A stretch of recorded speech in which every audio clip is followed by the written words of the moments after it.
Hey there, Bitcoin Buccaneers. My name is Zeke Freak, and I'm about to fight for my right to party. Joining me today are my usual cohorts, Kevin, who will be doing calisthenics for the entire duration of the show, and Saradin, the Kool-Aid man of people. And together, we're gonna burglarize the fuck out of this joint. Boss? DOS? I mixed up my vowels there, but you understand. We're robbing you. That's the point. Yes. Gunpoint. Robbing. Robbing. Valuables. In the sack. In the bag. Put the money in the bag. Put it in. Take your valuables and put them in this Northern Point backpack. I couldn't find a potato sack. Do it. Do it now. Mm-hmm. Sorry for the noise. I need to fund my exorbitant lifestyle of having enough to eat. Oh God, same. Oh, I feel that so much. Mm-hmm. Such a It's mood. the new American reality. Truth, justice, and the American way. What's the American way? It's not good. Those first two things aren't guaranteed either. Yeah, it's very true. No, Unfortunately. truth isn't guaranteed, so you don't know that.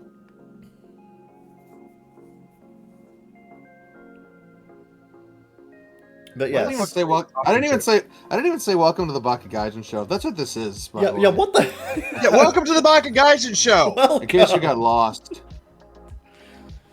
We've all been doing a massive amount of hash before this, so I mean that's what's happening probably. right That's now. We're just all fucking blazed. We have no idea what we're doing anymore. I've just been up since. It's been 100 episodes, that's folks. My problem.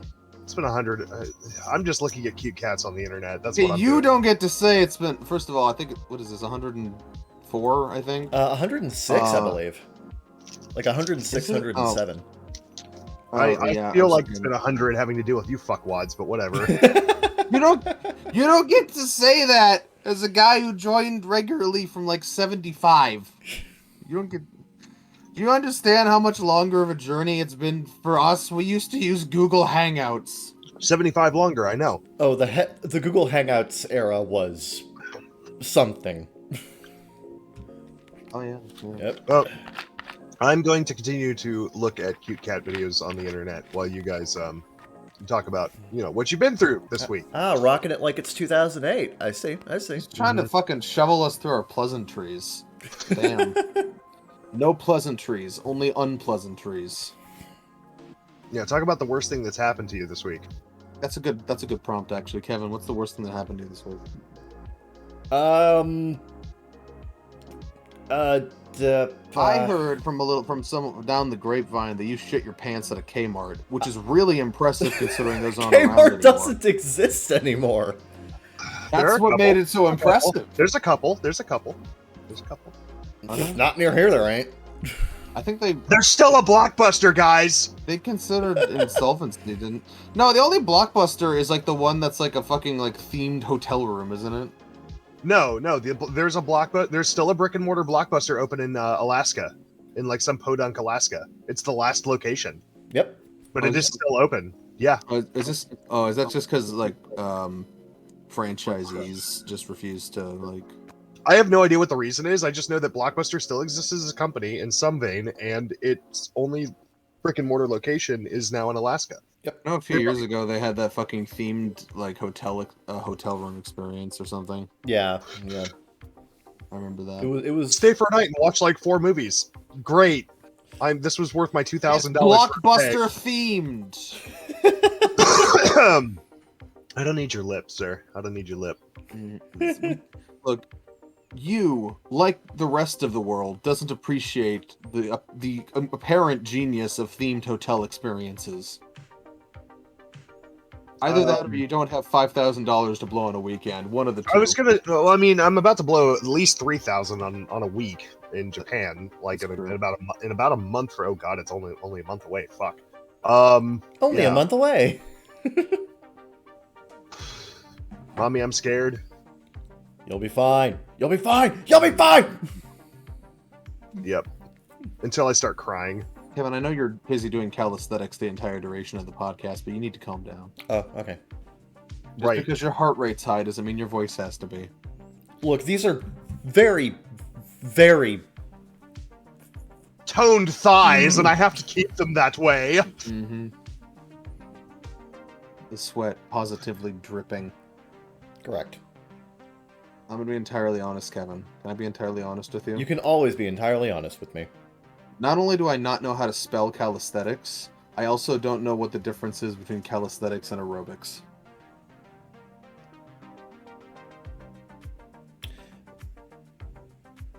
I don't know the difference either.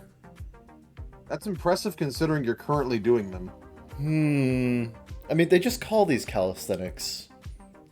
Right. Oh, so you're mimicking the movements you've seen, like a Chinese room situation.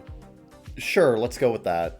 You don't understand the exercises you're performing them, you're just mimicking movements. Sure. Yeah, you're like it's like the Chinese room or Cleverbot. Or Tay which became incredibly racist thanks to 4chan. Love that Tay wasn't even up for a full fucking day.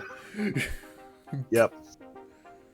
Yep. Before If you ever need any proof that 4chan is an awful place on the internet, which I've had some experience with that in the last fucking week, which, oh god.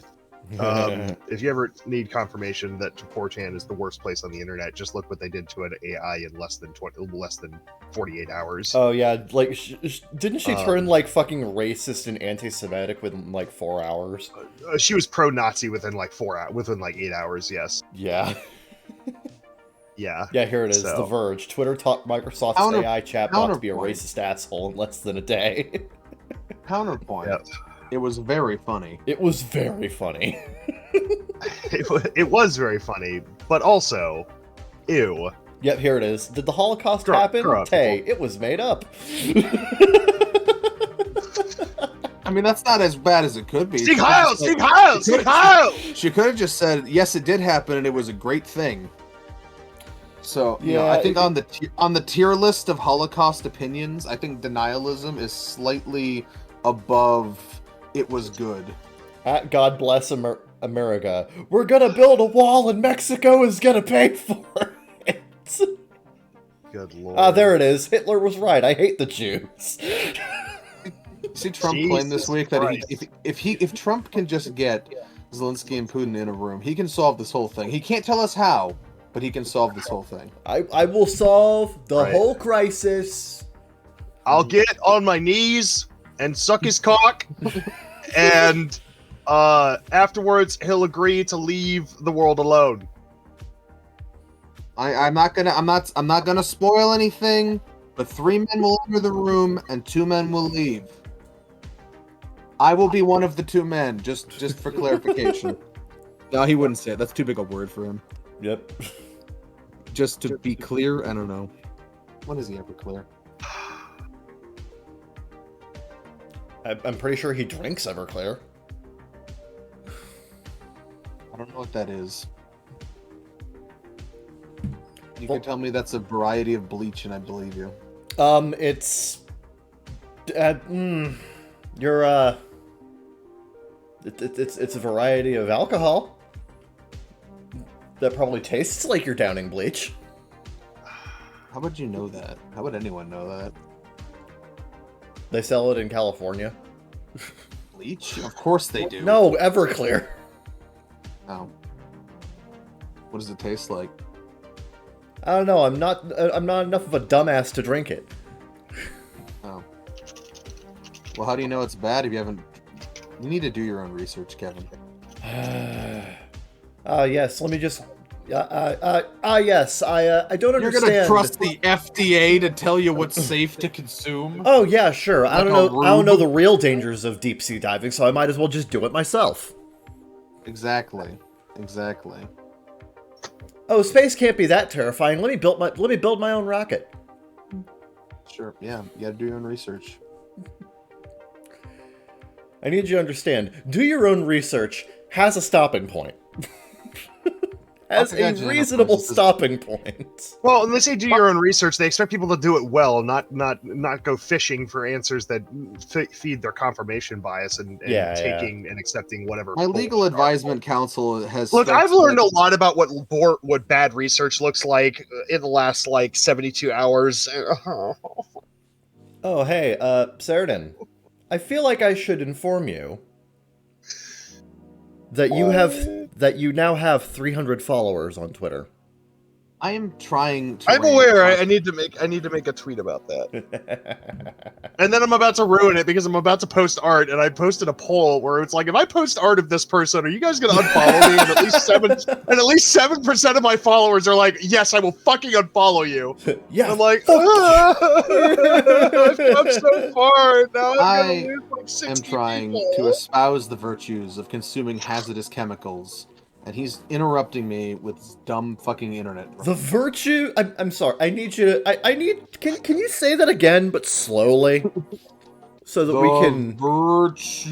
It's not helping. Sounds the same. Still sounds like bullshit. Hazardous. Well, Zeke, how about this? Yeah. Next week, we'll do a live stream where you consume massive amounts of bleach, and we'll see how you fare. No. So here's the thing about that. The whole point of being a huckster is not doing the thing you're telling other people to do. Not a hodo. You think the guy selling you condos actually owns a condo? Get real. Get real.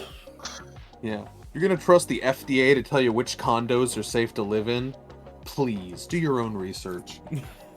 Okay, alright. I understand what you're laying down.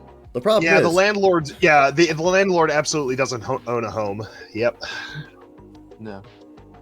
I mean, you can't own property. No. Not really. Not our generation. yeah. Not our fucking generation. Yeah, that's just an alien arrangement of words, honestly. Right. We're all going to be just waiting until our parents die and then accepting the fucking, house and then hoping we're the sibling that gets chosen for the house. Yeah. Thankfully, I've been less bad of a boy than either of my sisters, so I have been assured the house when my mother finally passes. But so I'm set, and by that point it'll be paid off. So. I'm imagining you're at the fucking will reading, and then the fucking lawyer's just like, and finally, Sheridan is left. Our house in the middle of the street. Our house. My house is not. Actually, my house is in the middle of the street, so that's pretty funny. Why the fuck is the legal counsel referring to him by his internet handle? That's my first question. Covering the bases. Covering the bases. Sure. He might legally change it. You don't know. It's entirely possible. But then you'd have to put up with people at fucking registers or at the fucking BMV being like, yes, Mr. Sheridan Sidrainer? Mr. Is that like my name's equivalent of SpongeBob Squire Pants? I'm just saying, I don't think you can handle psychic damage of regular people mispronouncing his name. This award goes to as long as you don't pronounce it Sarodin, I won't have to torture you for a month. That's what I meant to say, but I forgot about it. If you don't pronounce it Sarodin, I don't have to tease you like the person at the BMV is going to, so I'm cautioning against this course of action. Are you like, Kiara, is that you? Like No, the elderly black man at the BMV is not Kiara. I'm sorry to disappoint you. You'd be the first person on the internet to say that. Exact sentence? Yeah, I imagine I'm the first person in all of history to say that. I'm just saying the running joke about VTubers is that they're all middle-aged to old men with fucking voice changers, so that's the joke there. Oh, I see. They're all just middle-aged men with voice changers. Okay. Well, that gives a new contextualization to graduation, I suppose. Yeah. Oh no! Yeah. Oh no! Well, like graduating into a fucking hospice. I was gonna say I'm graduating because I have stage 4 cancer. Like, yeah, it's like The Island. Oh god! I'm graduating because I need to move on with life and find a boyfriend and make a family and make babies. Secretly gets off. All right, Doc, you can take me to hospice now. Like, Christ. Yeah. Right. Like, Jesus Christ, what the fuck? Somebody animate that. I would masturbate to that. No, Jesus Christ, man. Do you know what I've been through in the last 72 hours? No, I don't.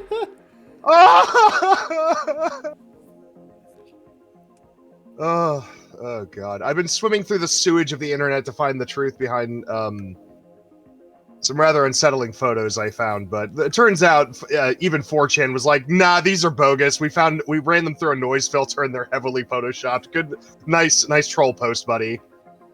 But yeah, anyway. Yet they can't find the origin of Jeff the Killer.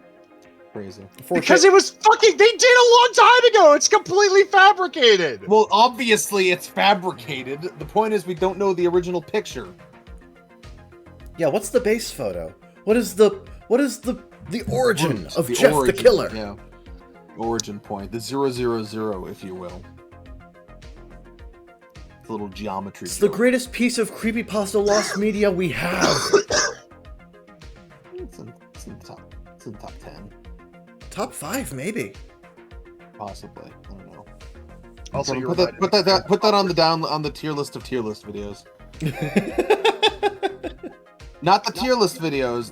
The video where we do a tier list of our potential tier lists. Yep. where we postulate about how interesting a tier list might be. That's the only way to narrow down the ones worth doing. Clearly. Yeah, it's like it's like March Madness, but for tier lists. Obviously. Yeah, clearly. You know, Shaq has a chicken restaurant now. You were saying that the other day. Yeah, it might be the first chicken restaurant that's not owned by some insane right-winger, or that doesn't donate to right-wingers. Yeah. Did we discuss that on the podcast? How all at some point, how all the chicken restaurants, chicken chains in the United States somehow all donate to right-wing causes? Weirdly. It's such a bizarre thing. Yeah. Yeah, he has one location in Vegas, and the food looks good. So. Yeah. I mean, hey, at the very least, Shaq got good food. Bucket list item if I ever find myself in Vegas for some reason. I've been to one of Emerald's. I think it was Emerald's restaurant. I went to one of Emerald's restaurants in New York once. Ooh. Are the servers trained to deliver your food with a BAM? No. Okay. No. They don't do that. But the food was wonderful.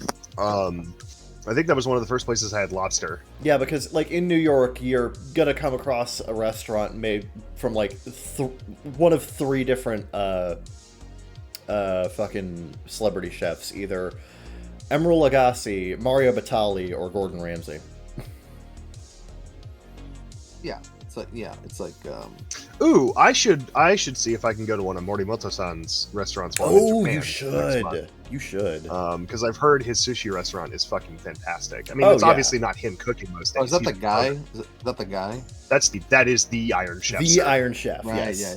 Yeah. I just didn't know his name. Masaharu Morimoto-san. Yeah, Chef Morimoto is a fucking legend in Japanese cooking. Well, the whole reason that Bobby Flay took off as a popular chef and TV chef was because he appeared on Fred's uncle. Sure. Yes. He appeared on. Bobby Flay appeared on the original Iron Chef as a challenger, challenged Morimoto and lost, and then he came back for a rematch and won. He did. Oh. And that's kind of what kickstarted him as a celebrity chef. Yeah, that's only his second greatest accomplishment next to being on Scooby-Doo. Clearly. Yeah. Could Shaggy and Scooby contain themselves while they were around him? Like, I don't know, but now I want a Scooby-Doo Iron Chef special. Or it's just like Scooby like making the perfect Scooby snacks, Shaggy assembling the perfect like 2,000 layer sandwich, Fred not knowing how to cut a steak, LMAO, and Velma opening up a chemistry. Guys, the seasoning ruins it. And then Velma opening up a fucking chemistry set and trying to produce the perfect soda or something or some shit. This brings up an important point. We need to decide: is Fred a can't cut a steak guy, or is Fred a grill master, like a backyard griller? Absolutely a grill master. Come on, now. Grill master. Yeah, because he strikes me as a centrist. I'm gonna be honest. He strikes me as the kind of guy who's just like who's got practical skill set. Like he doesn't have any exceptional skills, but he's got a practical skill set underneath him. That dude. He has watched many a van repair YouTube tutorial. Yeah. Yeah. But yeah. That's fun. But yeah, no idea what Daphne would make. I think she would just accidentally produce makeup, but instead of food. Yeah. I really like the Futurama joke where it's like they're unveiling the mystery ingredient. Like if it's chicken, chickenella king. If it's fish, fishella king. If it's turkey, fishella king.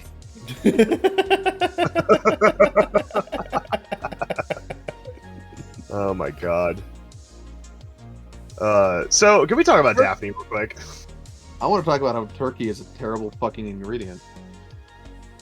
Turkey is exceptionally hard to do right. Yeah. It gets dry very quick. It's very big, so it requires a long cook time, but if you do it wrong, it's very easy to overcook and make it extremely dry. Yeah, it just becomes dry and gritty.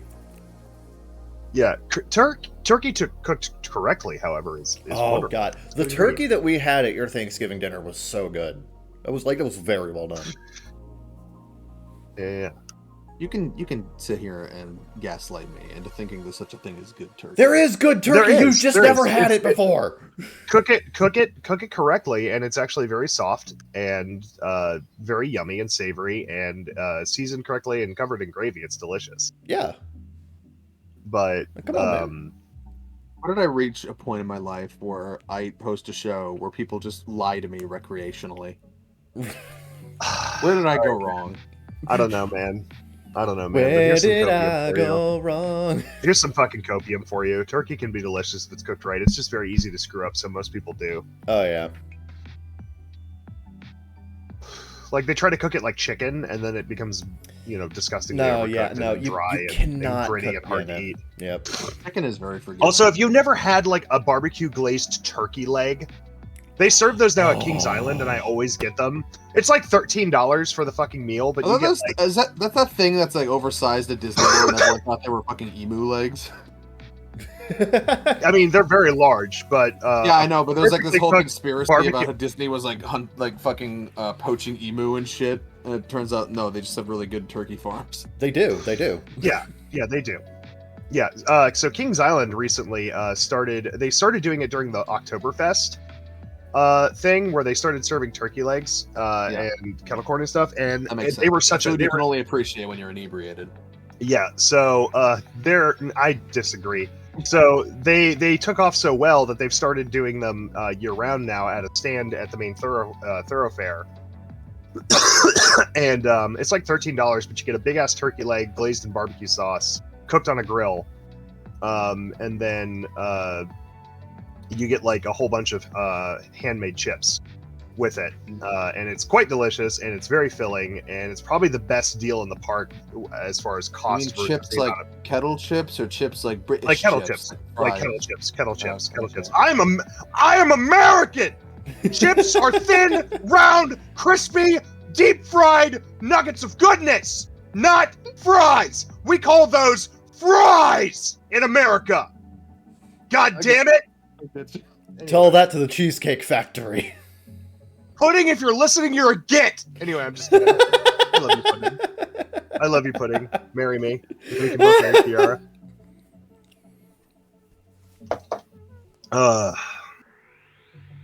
But anyway, so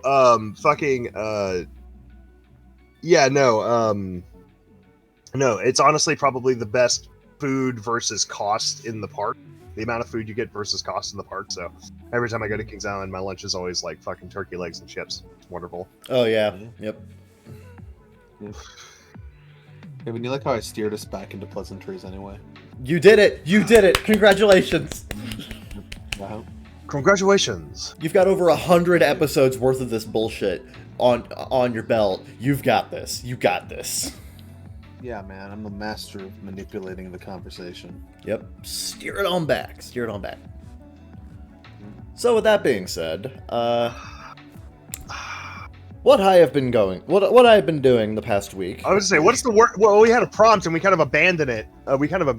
Immediately. What's the worst thing that's happened to you this week? Yeah. Oh. He thought he could get out of it by me. We need drama for this fucking show. Damn We're it too to hell, nice. We need Mike, fucking drama. motherfucker. No, I appreciate Ceridan's commitment to always putting Kevin's suffering first. I'm not sure what the quote-unquote worst thing that's happened to me this week is, because, like, my week's been generally pleasant. I don't know, I had a lot of anxiety, like, 2 days ago. Nuts by a rabid dog. Oh, about what? Oh, just... Or was it one of those anxieties about nothing? It was an anxiety about, like, nothing kind of day, just... nah. Oh, well, that's utterly incomprehensible. Nobody can relate to that. Yeah, nobody can relate to having chronic anxiety in this day and age. About nothing specifically, Kevin. Yes. Other, less Kevin people have anxiety about things that are real. But what about the more Kevin people? I don't like that you're generalizing Kevinhood right now. It sounds like you're trying to fit all Kevins into a mold. When, number one, it's a very common name, so it's going to fit a wide variety of individuals. Right. Some absolute psychopaths even name their daughters Kevin. I've seen a female Kevin. I was talking the other day about how I knew two girls in high school named Tasty and Delicious, and I'm like, one of these days, the weirdest thing was that one of my managers at McDonald's, like 15 years or like 10 years after I was out of high school, told me that she dated Tasty. And I was like, what? You have touched on a topic I've always wanted to bring up, which is what is everyone's like most hated female names? I have a lot of them. I don't necessarily hate them, but I am not a fan of naming your daughter something like Angel or Diamond or Precious or stripper names. Well, yes. No, they didn't start that way. Yeah. But I think I have never met an angel who was an angel who wasn't a bitch. Yeah. I have never met a diamond that didn't have an attitude problem. I do agree.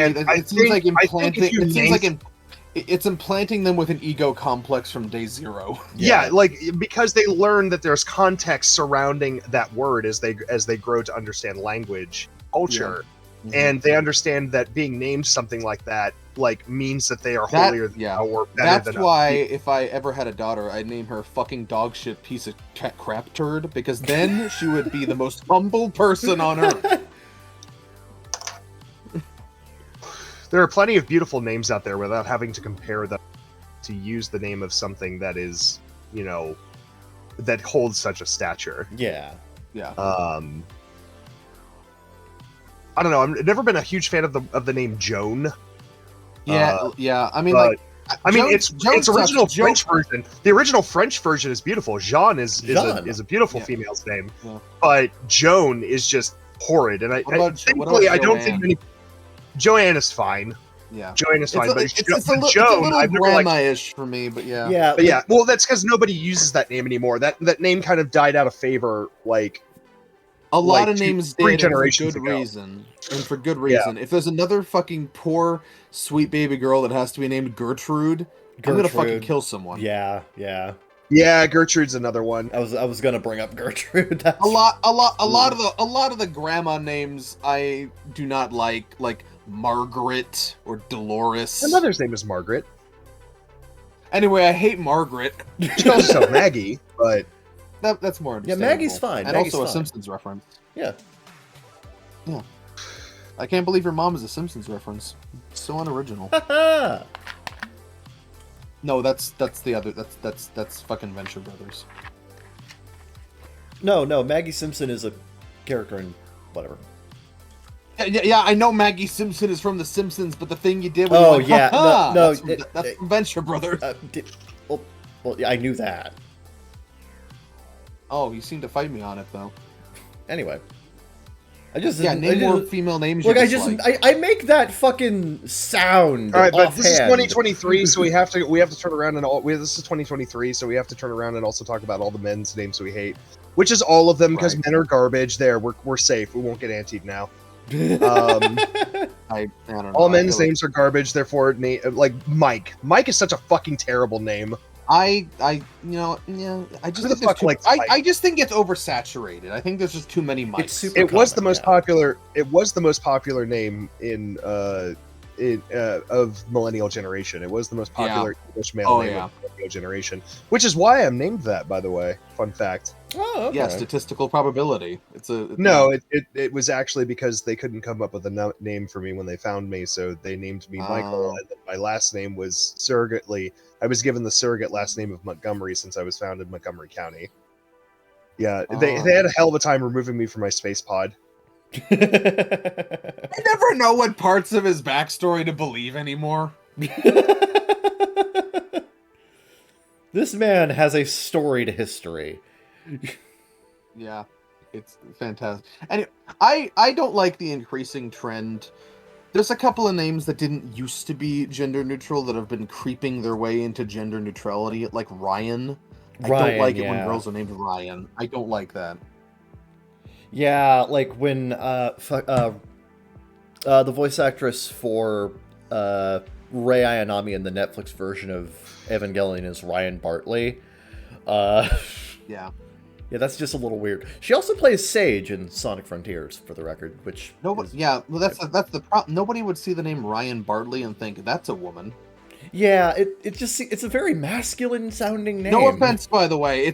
No offense. It's your parents' fault. Yeah. Or you don't choose your name unless you want to actually go through the messy process of doing that, which is Ohio is an at-use state. You can just call yourself something else, and they have to accept it. Oh yeah. Not saying you won't run into issues, but we are an at-use state. I've used that many times. Well, yeah, your name's not actually Zeke. I have many aliases. Yes, first name Zeke, last name Freak. Yeah, that's correct. I fucking hate. This is another topic. I fucking hate. My other middle name is Downbad. Also, I believe that. That's God! really, if you've seen my Twitter really history, you're really fucking. if you saw my Twitter history in the last couple of days, you'd be like, Jesus Christ! Why do I know this person? Oh, really exercising that at-will usage. Yeah, for the record, if we're on the subject of like ugly-sounding male names, Gerald. Gerard is cool though. Gerard is cool. Yeah, Gerard is cool. Gerald sounds. Yeah, Gerard. Look. My baseline is: does this name sound good during sex?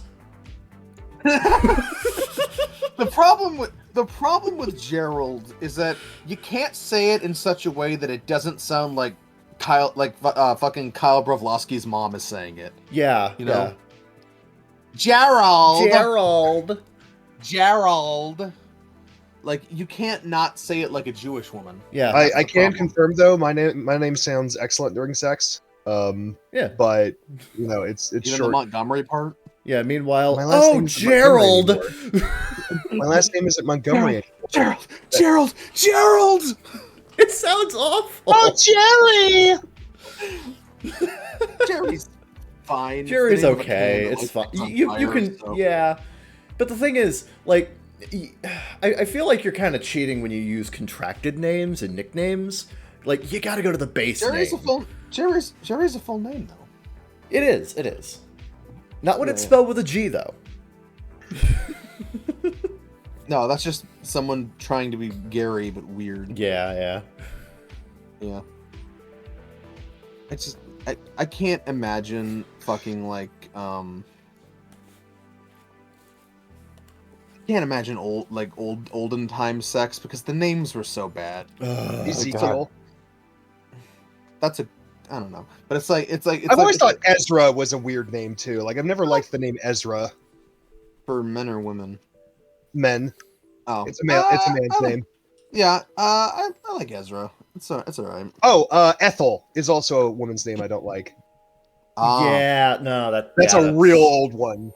That's a real old one. The only place you're likely to find that these days is like in an Amish community or a Quaker community, there are a Mennonite community or a German Baptist community. Basically, one of those old-timey communities that doesn't openly embrace modern technology.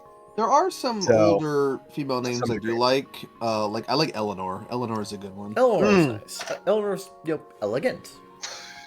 Also, Eleanor Roosevelt, absolute badass of a woman. Anyway. Yep, that's us. We prop up. We are Yep. down for Eleanor Roosevelt.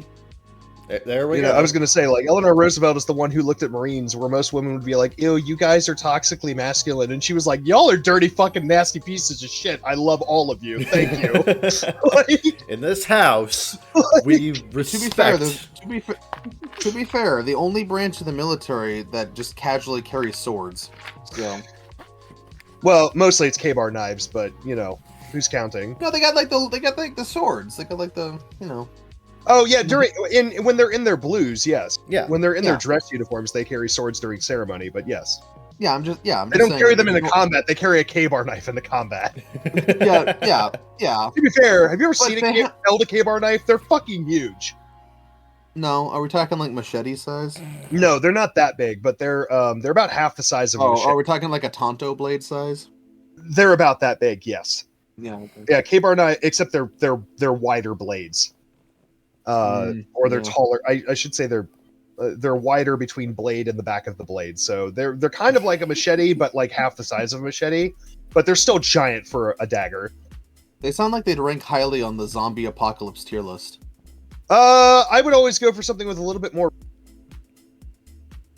than a knife, because that means I have to get within biting distance to actually deal damage. That's true, but like, I mean, it's like a fallback, you know. Like, I would go with a katana because they're excellent, because the curved blade is excellent at rending flesh.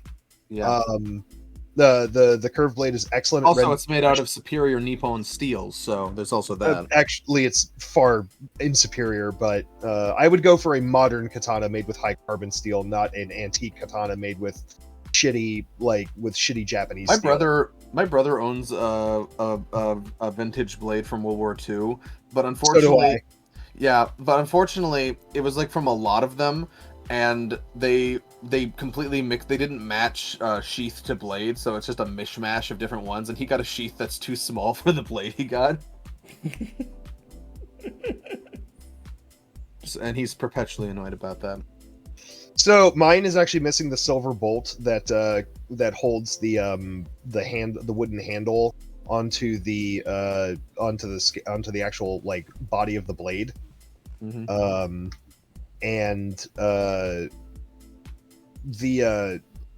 So you can actually slide the handle off, and there's actually inscriptions carved into the blade. I've had them translated loosely, and it's essentially just the name of the creator of the sword, but it's from World War II. The scabbard is in absolute terrible condition because my father or my grandfather did not take very good care of it, did not properly, enrich the leather or give it oil or whatever. So the scabbard is literally falling apart. But the blade itself, other than some minor chips, some minor dents in it, is actually in excellent condition. Everything else around it is kind of falling apart. I've actually considered sending it off to the guys at That Works, which, if you don't know, is a popular smithing channel. The guys who used to do Man at Arms Reforged, those guys, they kind of split off after the whole not Clear Channel. There's a media group that owns a bunch of YouTube channels, and they went defunct. And after that, Man of Arms ended as a series, and so, but Ilya and the other guys didn't want to stop forging and making YouTube content, so they made their own channel called That Works. Their video on crafting, the katana, the black katana from Demon Slayer, is actually amazing. And he knows how to do katana craft, so I've actually considered sending it to him for repair. You're saying they lost the rights to their name to a multi-channel network? Yes. Yeah. Yeah. Yep. So after that, Man at Arms disappeared. It's funny how every single multi-channel network turned out to be shitty. Yeah, well, Man at Arms Reforged came back, but it doesn't include Ilya anymore or his assistant, because they went off to do their own channel called That Works. I like how his name is a Fate Stay Night reference. It's pretty cool. He's Russian, I believe, and Ilya is a man's name in Russian. But anyway, but he does excellent work, and he knows katana craft. So I've considered offering to send it to him so he could do a YouTube video on how to repair it, and then send it back to me, and use the revenue from the video as payment. But one of the annoying things, I have yet to write that email. Kevin, one of the annoying things about obfuscating stupidity for the sake of comedy is sometimes I have to pretend I don't know something, and someone will take me seriously, and I have to go, no, wait. I'm not dumb, I knew that. Yeah, trust me. I have the same issue with sarcasm. Half the people think I'm being fucking dead serious, and then they're like, Oh. It's a legitimate, nobody talks about the real struggles. yeah. Obfuscating stupidity just comes so naturally to me. I can't stop. It's just sarcasm is such a ingrained defense mechanism of mine for all the pain I go through. Dude, Yeah. after I just have to fucking double down on it. Sometimes I think to myself, I'm thinking there are people I've interacted with who think I'm genuinely stupid because I pretend to be for fun. See, I know this. I have known you for almost a decade. I mean, you haven't watched Monogatari, and you keep pushing Mushoku Tensei, so, you know. Hey, Mushoku Tensei is genuinely good. I know. A lot of people on my feed right now hyped about season 2 coming out. Yeah. Me too. And, you know. All right, we're an anime podcast. Yeah, we are. Right, so we should talk about American cartoons. How about that Velma, though? How about not? Rather not, actually. Look, if we're going to talk about American cartoons, let's talk about ones that are actually good. Yeah. Yeah. Let's just all agree that show was a mistake, and also Mindy's birth was a mistake. Yeah. No, I agree. I can agree with both of those statements. Mindy's existence is the greatest argument for abortion. Someone's gonna find this clip like 10 years from now, and we're gonna be in such hot water. Yeah, 296 trimester abortion. I agree with you. At that point, why even measure in trimesters anymore? Just say what you mean. Because it's funnier. I just want to talk to her. I just want to talk to her. I just want to talk to her. Okay, but why do you have a scalpel? Why do you have a scalpel, a coat hanger, and a body bag? We're just gonna discuss things and see where it goes from there. These are just a precautionary measure. So, pops down of the chair while she's tied to a chair with a lamp directly at her face. So, speaking of can't cut a steak, huh? Speaking of coat hanger abortions, Kevin, do you remember Speaking of coat hanger abortions, that's going on Twitter. Speaking of coat hanger abortions, remember in VG Cats when they had that arc where Eris goes back in time and aborts Leo out of existence? Yeah. And everyone was so angry at Scott Ramsumer, and he responded by making a comic about the dancing fetus squad. Yes. So funny. That man was an icon. It's one of my favorite bits of VG Cats. I think we can all agree that the mood needs to be lightened. Therefore, introducing the Fetus 5, and it's just a bunch of fucking fetuses on a stage, and they're just lying there motionless, like, oh. It's like, oh.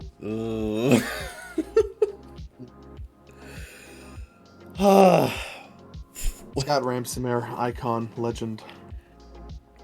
Updated every Monday. That's my favorite joke.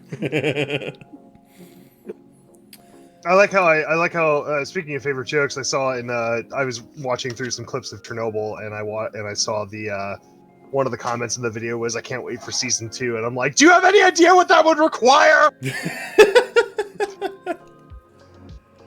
Like, please no. Please no. No, yeah, but that's a very good point to transition into what I've been doing. Because one of the things I've been doing the last week So what is the most painful, what is the worst thing that happened to you this week? Shut up!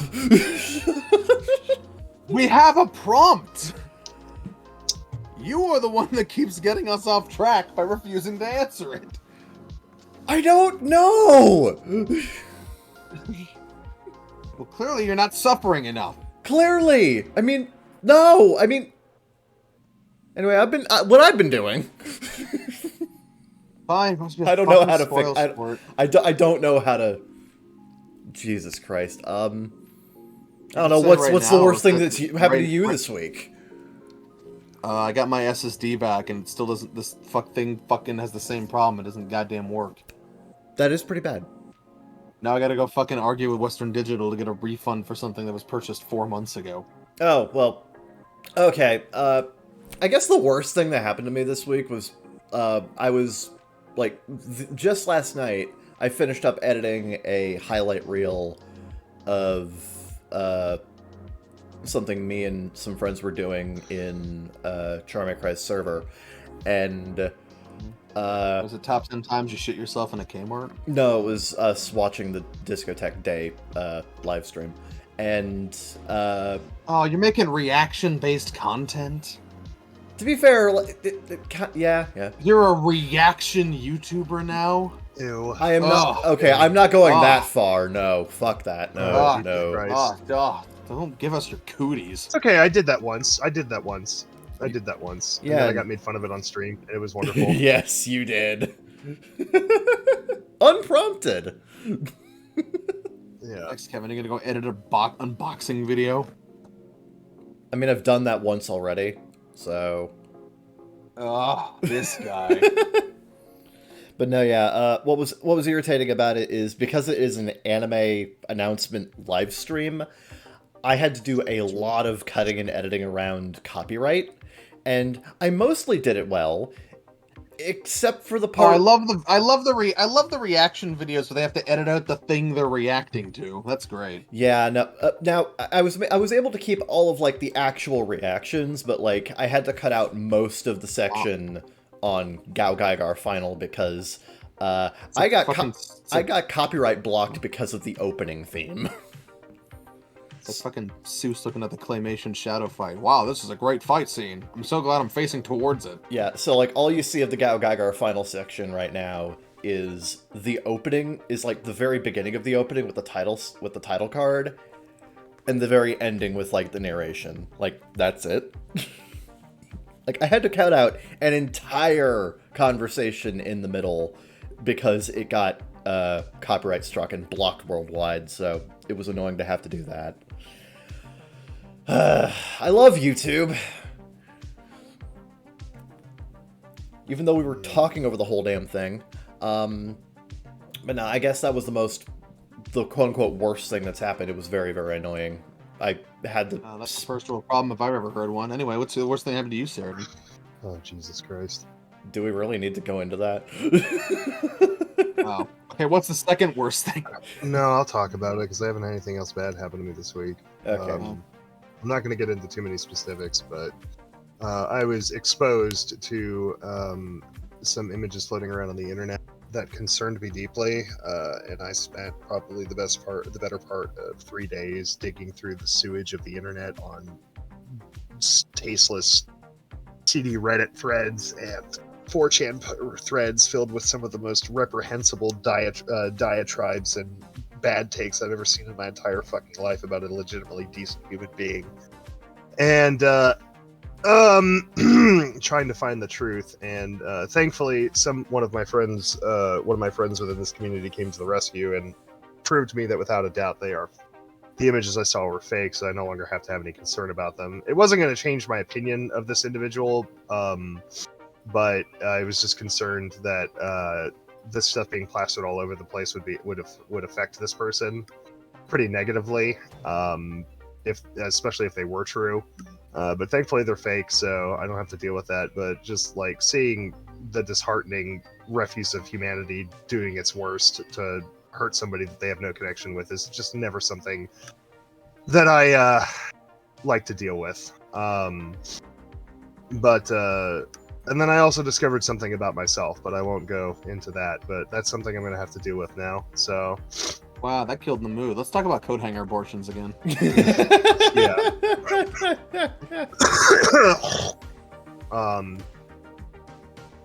Sorry. But yeah, no. I still maintain that 4chan was a fucking mistake. And if you ever want perfect proof that the Wild West was actually a terrible, horrible, no good, very bad place, and the romanticizing of it that Hollywood does is the biggest disservice to history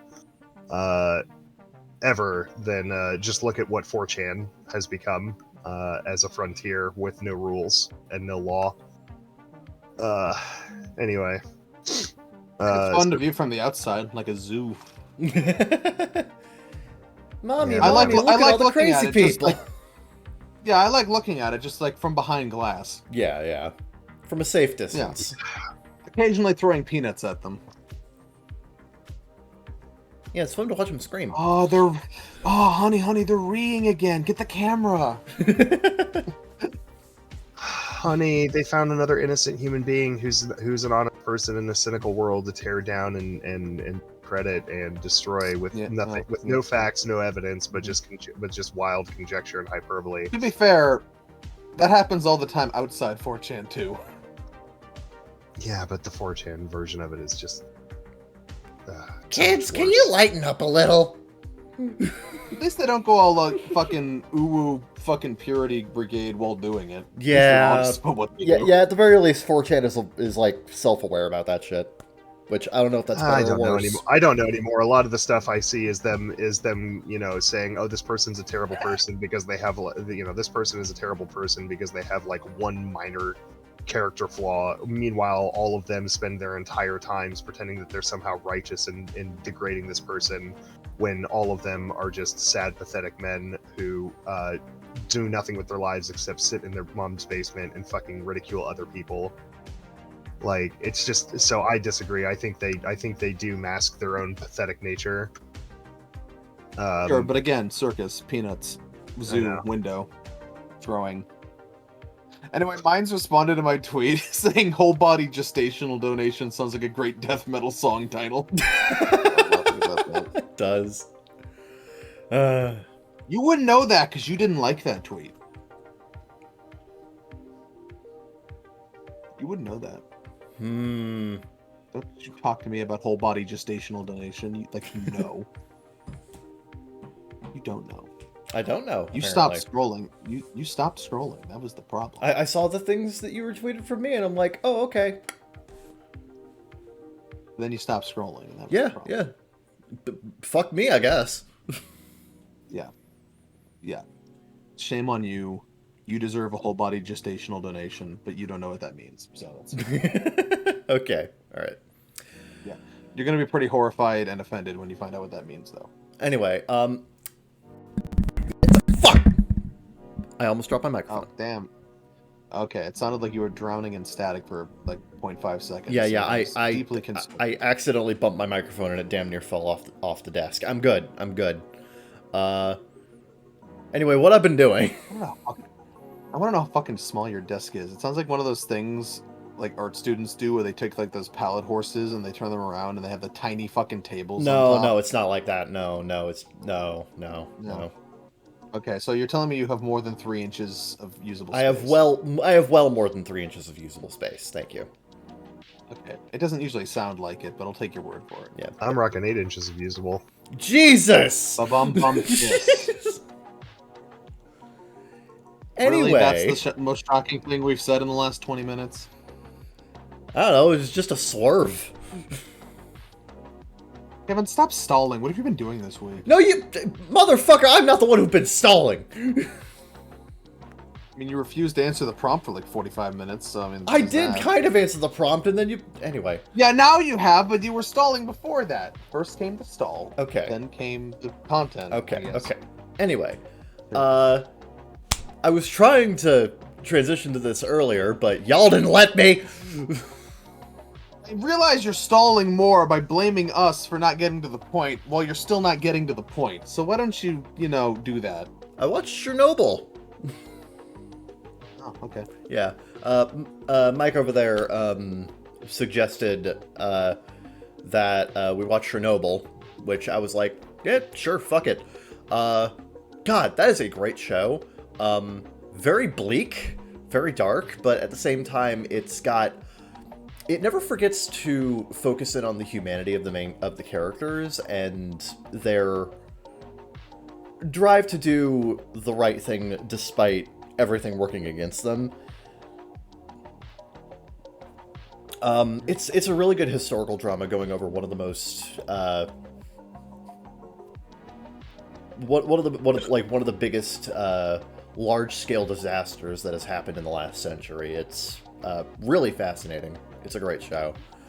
I also finally watched the rest of Symphogear G. I did Mike and I got into a voice call, and we just blitzed through the first 3 episodes as like a recap, and then, watched the rest. Symphogear G is great. It's really good. Definitely better than the first season. I'd say it still takes it still takes a few episodes to really get going, but once it does, it doesn't slow down, and it hits really nice high points basically every episode.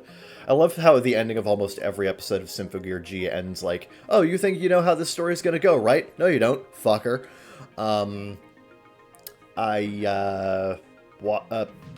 Zeke, you and I, and Mike too, we watched The Sadness in our server. Yeah, right.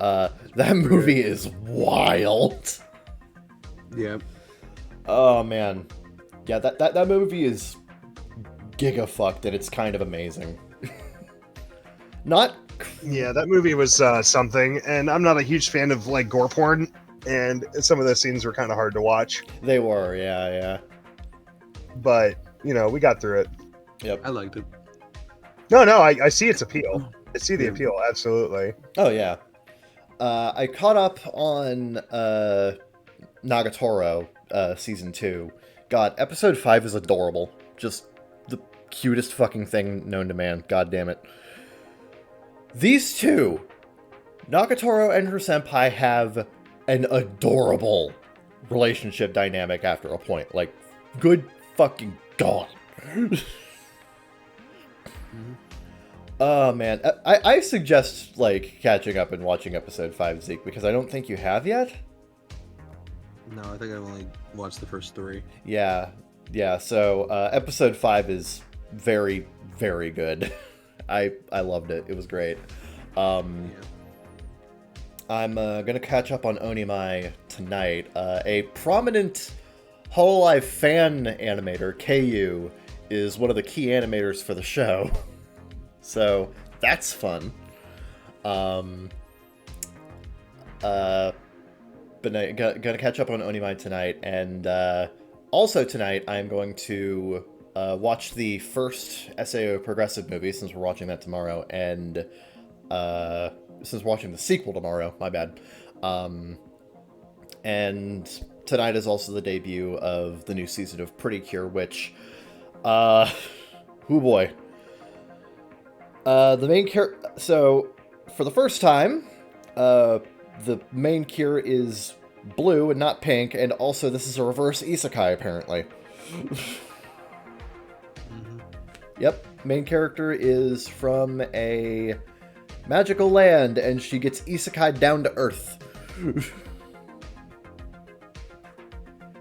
That's fun, and it has the first male Pretty Cure as part of the main team, so that's great. Cure Wing is my son, and I cannot wait.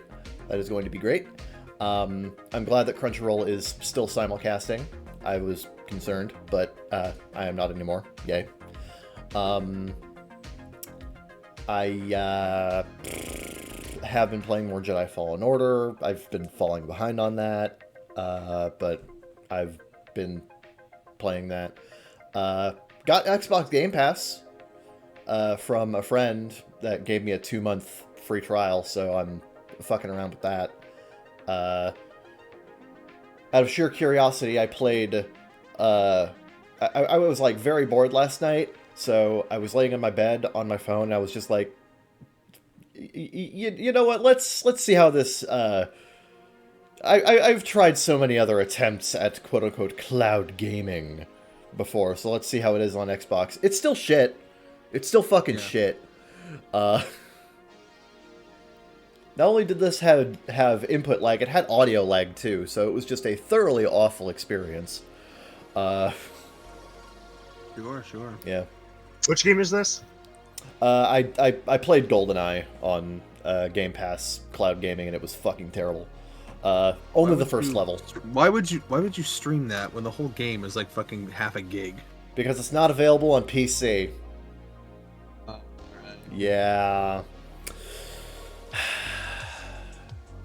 Xbox consoles and Nintendo Switch via NSO. That's all you get, bitch. Sure. But yeah, fucked around with that. It was terrible. Hated every second of it. I did a lot of video editing. Just a lot of video editing. God, that's what a lot of my time this week was spent doing, just video editing. But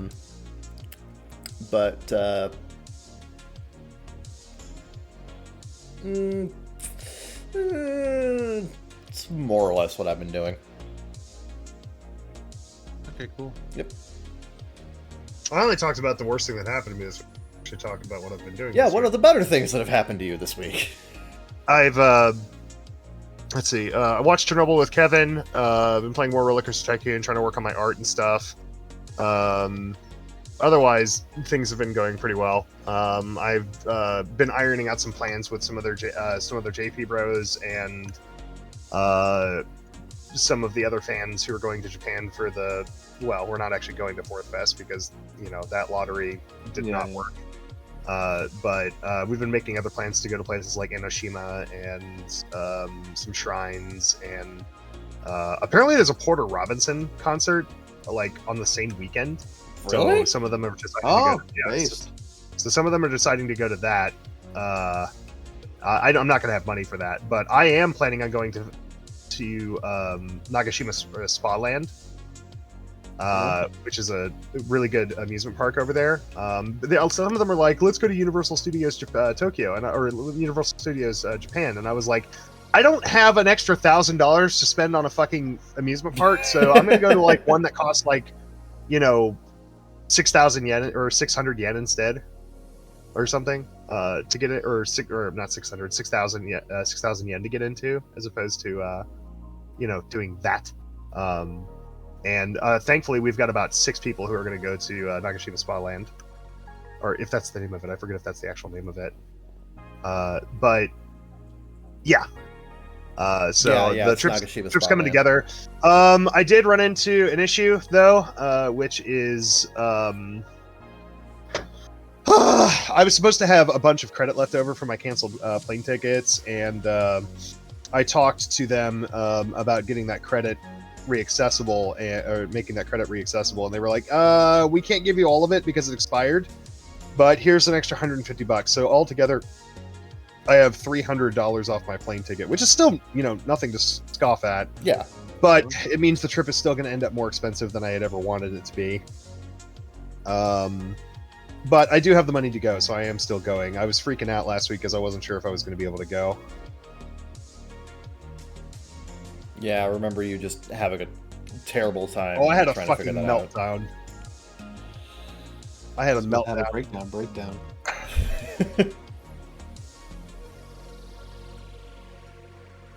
But yeah, so I'm still going, and I got plans for that, and plans are coming together, and it's going to be awesome. Yep, right, nice. Cool. I'm glad you managed to figure something out. Good. Anyway, I have a work story. Oh, do you? Fun. Yeah, so last night I was at work. I didn't want to be because I was fucking tired, but I was there. And it was very very busy. They busted out the fucking fake valet as usual when it gets busy. I've been on this rant before, but our fucking parking lot isn't big enough for valet. Yeah. Because there was so much fucking valet going on, I had to park down the street at a different place, as I do when the parking lot is full, which especially sucked because it was 15 degrees out, and I for some reason only brought one fucking hoodie. So that's fun. I love not being be able to fucking park at my place of work because of the fucking valet, but that's not what the story is about. There's a new dessert and salad prep person, and just to give an idea of the absolute state of the American economy right now, she is 74. And no longer able to live off her Social Security, so that's fun. That's bad. Ouch. Yeah. So that's bad. But the funny thing is that she seemed really quiet and like humming to herself, like la di da di da, like old lady stuff for like the first 2 hours of the shift, but then in the latter half of the shift, she has quite the sailor mouth on her that came out of fucking nowhere, and it was quite the whiplash. Out of nowhere, she just starts telling me, as I'm dead tired, and there's a podcast in my ear about, I was listening to Red Web, so it was about conspiracies and fucking mysteries and shit. So that's blurring in one ear, and in my other ear, she out of unprompted decides to rant about me about her apartment situation, where apparently her landlord refuses to call sewage treatment, despite the fact that her toilet keeps backing up and flooding her bathroom. And she told me about the dead rat she found that came back out from her toilet. And she held up her hands like this rat was almost a foot long. And she was telling me about the dead rat. Her sewage is so backed up that dead rats are coming back out from the toilet. And apparently she had told me that the landlord called someone to deal with it, and instead of fixing the plumbing, they just let out a bunch of rat traps in her bathroom. Oh my god. Which is a stupid solution, as she delighted in telling me, because, number one, any rat that comes out of the toilet is going to be dead. Yeah. So there's no use in a trap. And second, the bathroom is flooding, so the traps are just going to be floating in water. So that was about the dumbest thing I've heard all fucking week. God almighty. Yeah, and then after she left, the head chef, I've told Kevin about the head chef before. He's quite the character. He was ranting about her in sort of a joking way. Like, I don't think he actually disliked her or anything. But they had sort of a thing where she forgot where something was, and she just went, and this is a perfect recreation of his impression of her, by the way. He's like, what the fuck do you want? He's literally like, what the fuck do you want? And she wanted to know where her coat was, but it was over there or whatever. And then he's like, hey, by the way, did you forget my name? Because it's not fucking Hay. I'm not a horse. It was the funniest thing. So she's quite great. She's quite the character. Ah, fun. Yeah, fun. I don't like looking at her because it reminds me about how none of us will ever have a future in this country. But, you know, it's fine. We'll get there when we get there.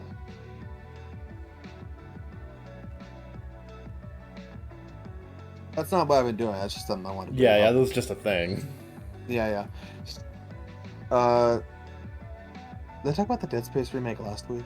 No, you did not. I think I did. I think you're lying to me. Why do you lie to me? I don't know. I'm pretty fucking sure I brought it up. Anyway, I got Cosmic Shake. I got SpongeBob and the Cosmic Shake. So I've been playing a lot of that. How is it? This game,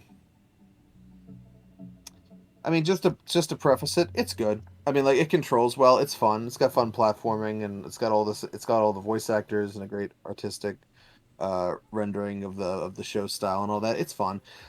I think it's a bit of a step back from Rehydrated, and a lot of that is structural.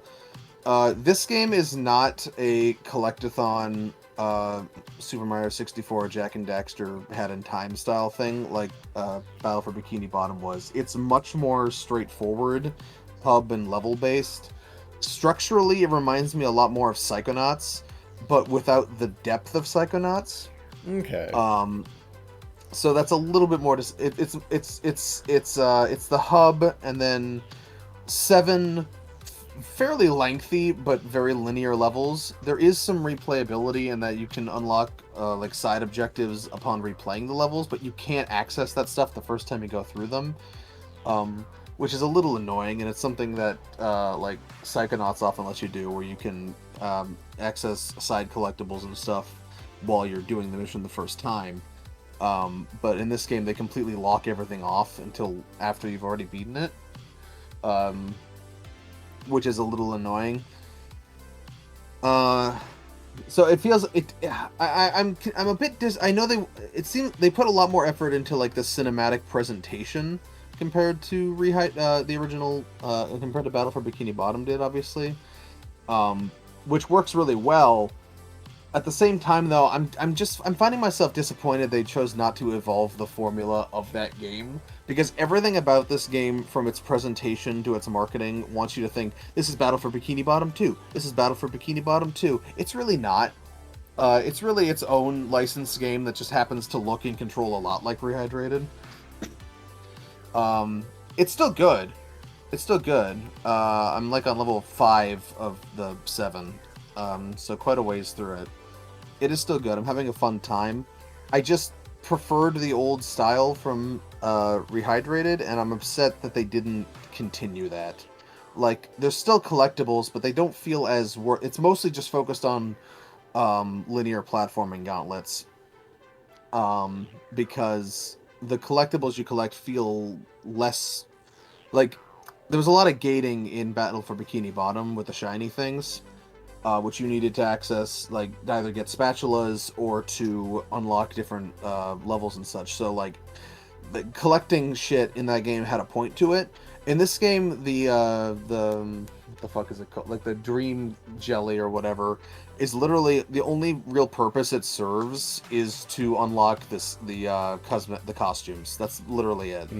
Okay. So it's not as there's also the doubloons, which unlock the doubloons are collected so that you unlock different tiers of costumes to get with the dream collecting stuff.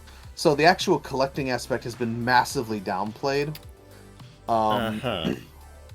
And it's way more about the presentation and the set pieces and the platforming, which is all great and good stuff. I just don't know if it's what I wanted out of a follow up to Battle for Bikini Bottom Rehydrated. It feels like a missed opportunity. Yeah. Yeah, no, I can absolutely understand that. Like, I was kind of hoping for something a lot more similar to BFBBR, but I guess that's just not what we got. Yeah, no, Cosmic Shake still a good game. Oh, I yeah. definitely recommend it. Maybe not quite at this price, but like eventually I recommend it. It's fun. No, yeah, when Like, it goes on sale, I'll get it. Yeah, just don't go into it expecting Battle for Bikini Bottom 2, because it's not that. It's its own thing. Yeah. Still, as licensed SpongeBob games go, it's probably still top 4 or 5. So as long as it's up there, because like the selection for good SpongeBob games is pretty fucking slim. You got like I think it upsets. I think it kind of bothers me as well, because we've talked before about. Fuck! I dropped my thing. We've talked before about how good Rehydrated is. Yeah. And how SpongeBob works shockingly well as a mascot platformer. Yeah, we both really like Rehydrated. Yeah. SpongeBob works great. I've watched plenty of speedruns of that game too, and it seems to last, honestly. Yeah. SpongeBob works really well as a mascot platformer character, and I was really hoping this game would evolve that formula and sort of push him further in that direction. But it kind of doesn't. It's kind of content to be like, well, it controls as well as that, and it looks as well as that. And we're going to pump more into the presentation than the actual like design of it. So I don't know. It's still good, just not quite what I was expecting out of it.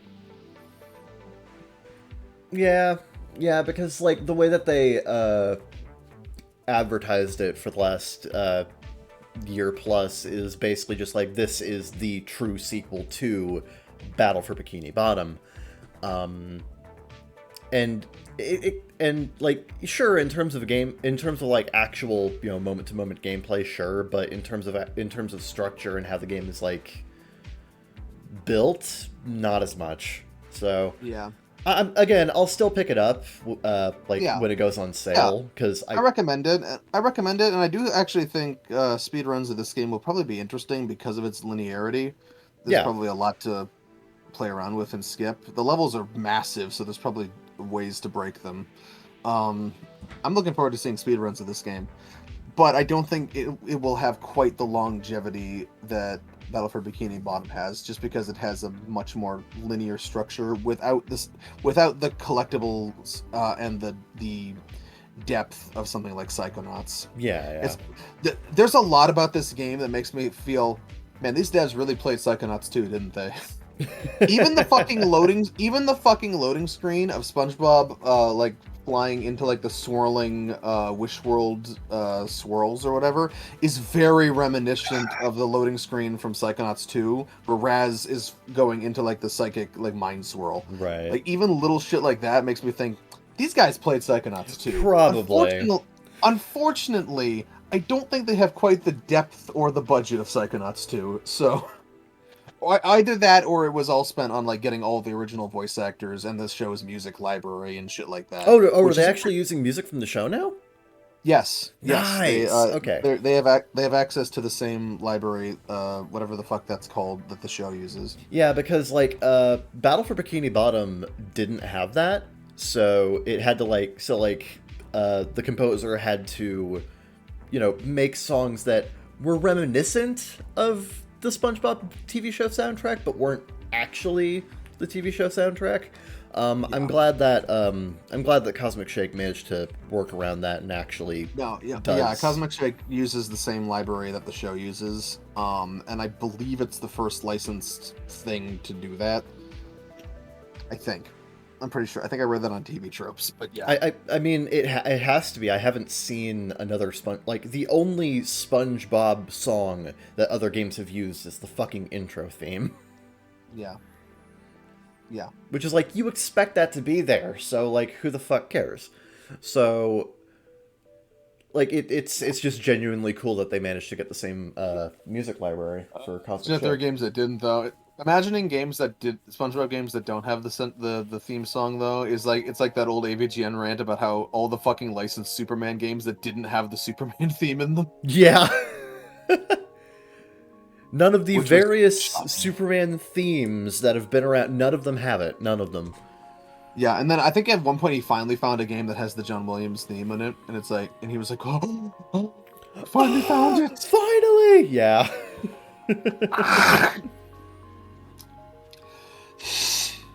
Yeah. I've taken a break from it to play SpongeBob, but meanwhile the Dead Space remake is fucking awesome. I have heard nothing but good things about it. Yeah, it's fucking great. I can't wait to get back to that when I'm done with SpongeBob. It's and they fixed the I haven't played since, but they patched the launch version on PS5 had sort of a shadow escalation problem where like the render details were a little pixelated on close inspection in areas of heavy shadow or whatever. They fixed that, so it should be better looking now. Okay, that's good. And by better looking, I mean it'll go from looking amazing to looking fucking amazing.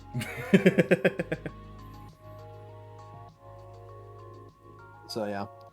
Also, I just earlier. Hold on, what's my phone want? Okay, nothing. Also, just earlier, I finished a new Killer Connect that'll go up after the show. Ooh, nice. Can't wait to read it. It's a little bit shorter, but it's just because it's focusing on just one set scene, and that's just how the scene went. It would have felt awkward if I tacked something else at the end of it. So okay, yeah. Yeah, so that's what I've been up to. Yeah, and for the record, again, I mentioned this before, but whenever you want to get back to Borderlands, just let me know. Oh yeah, also I've been playing Dread Templar. Dread Templar's cool. I'm stuck in it because I don't know how to open a door, but of the levels I've played, it's great. Ain't that just the whole thing about boomer shooters? How the fuck do I open this door? Yeah, well, I mean, it's especially confounding because it's just one room I'm in. I spawn in the level, the door's right there, and it doesn't open. I'm honestly convinced it's a bug, and if I reload the game right now, it'll probably open when I walk into it. Well, okay. It might be, I don't know. I don't know. Mayhaps. Yep. So yeah, that's what I've been doing. That's what I've been up to. Nice. Yeah. It's kind of a little thing I've been doing. It's called my life. Your life. Yeah.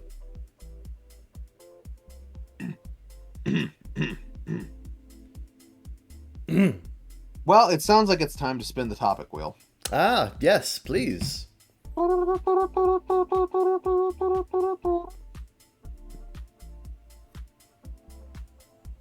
What is the worst injury you've ever received?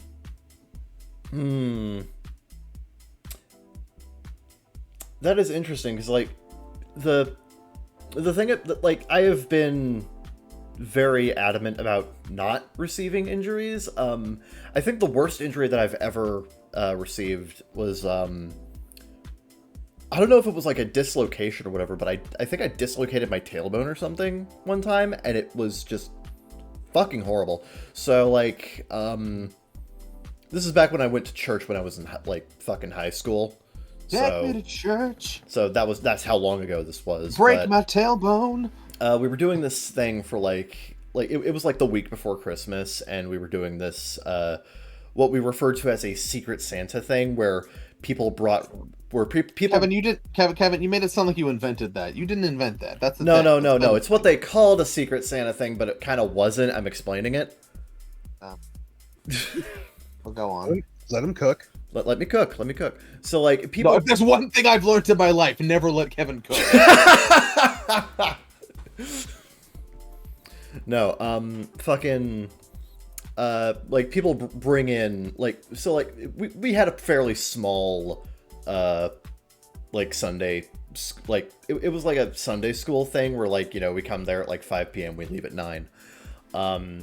And, it was a fairly small thing. There were, like, maybe 10 people there. And, you know, like, everybody was encouraged to, you know, bring in a gift, but, you know, put it in a bag so nobody knows whose is whose. And, like, they were, like, given to the teachers and then, like, you know, scrambled up randomly. And then, like, we all sat in a circle and, like, I think we, like, dared each other to, like, do...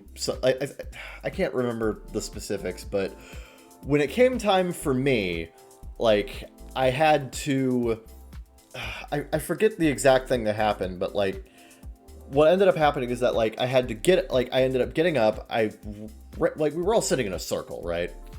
And, like, I had to, oh yeah, like, we were trying to, like, you know, if we wanted to, like, swap presents with somebody, we had to, like, chase them around in a circle and catch them before they got back to their seat. Sure. And I had a present someone else really, really wanted, and they decided to chase me. So I just booked it around the circle, and I landed. Mind you, we were all sitting on the floor, and this was not a terribly well padded floor. It was like hard concrete floor with a... with just, like, a very thin rug over it. So I sat down, and I heard the worst pop in my life come from my body. And it hurt to sit down for, like, 2 days. So yeah. This is one of the instances where taking a bath was absolutely the best possible solution I had.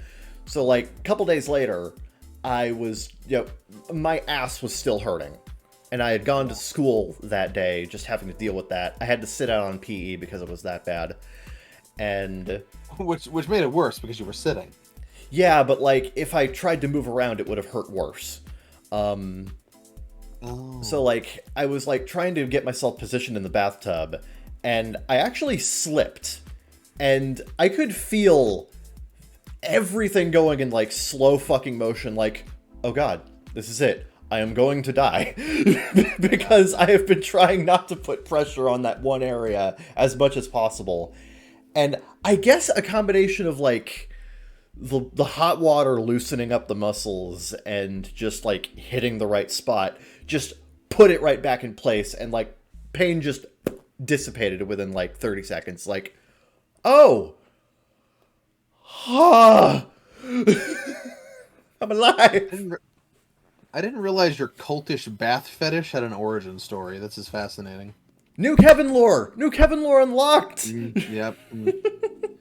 Finally, after 100 and whatever episodes, we figured out the origin of your creepy bath fetish. See, people say you know what? You thought we'd peak at episode 100? Nah, we still going. We still developing. We still developing the lore. Nobody thought that. We were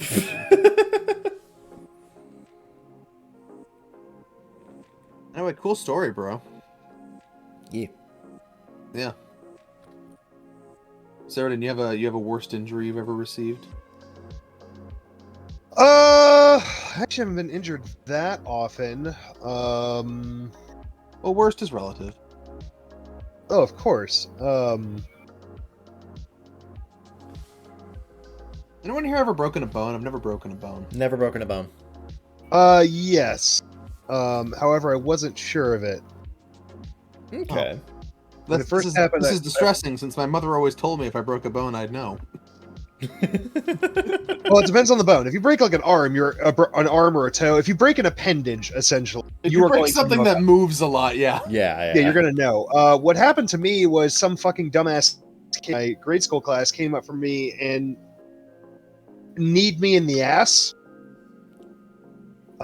really hard, and I didn't find out until 6 months later when I was at of all places, a chiropractor. I got x-rays done because I'd had back problems since then.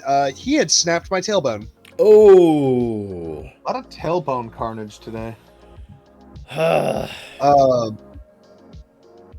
Solidarity. But in addition to that,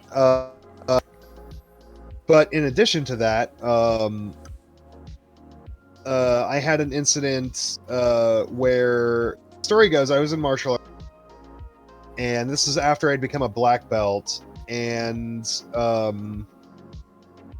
my instructor was giving away his PS2. I mean, we're well into the PS3 generation, so a PS2 isn't exactly anything to go crazy about. But there were games that I'd wanted to play on the PS2, and I did not own one.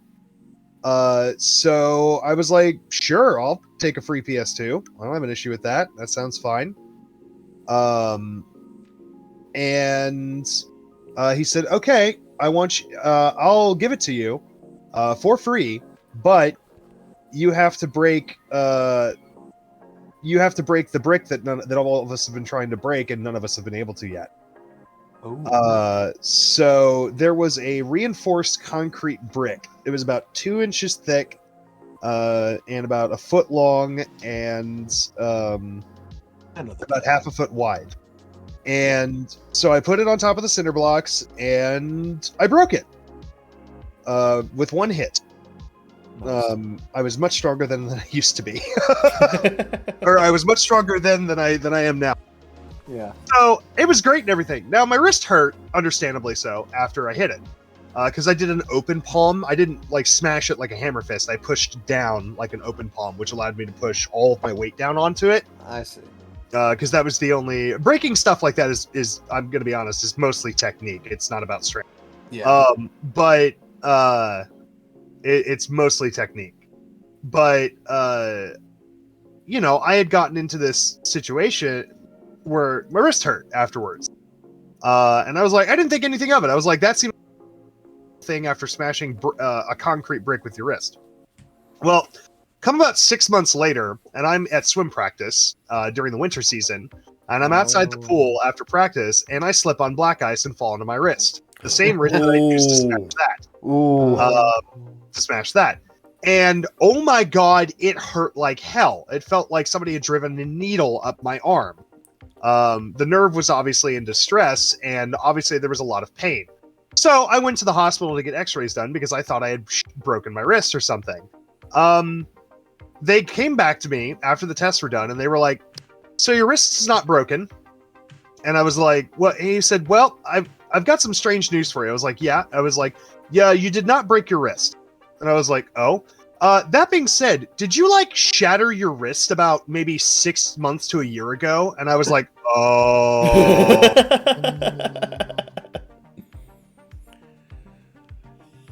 Yeah.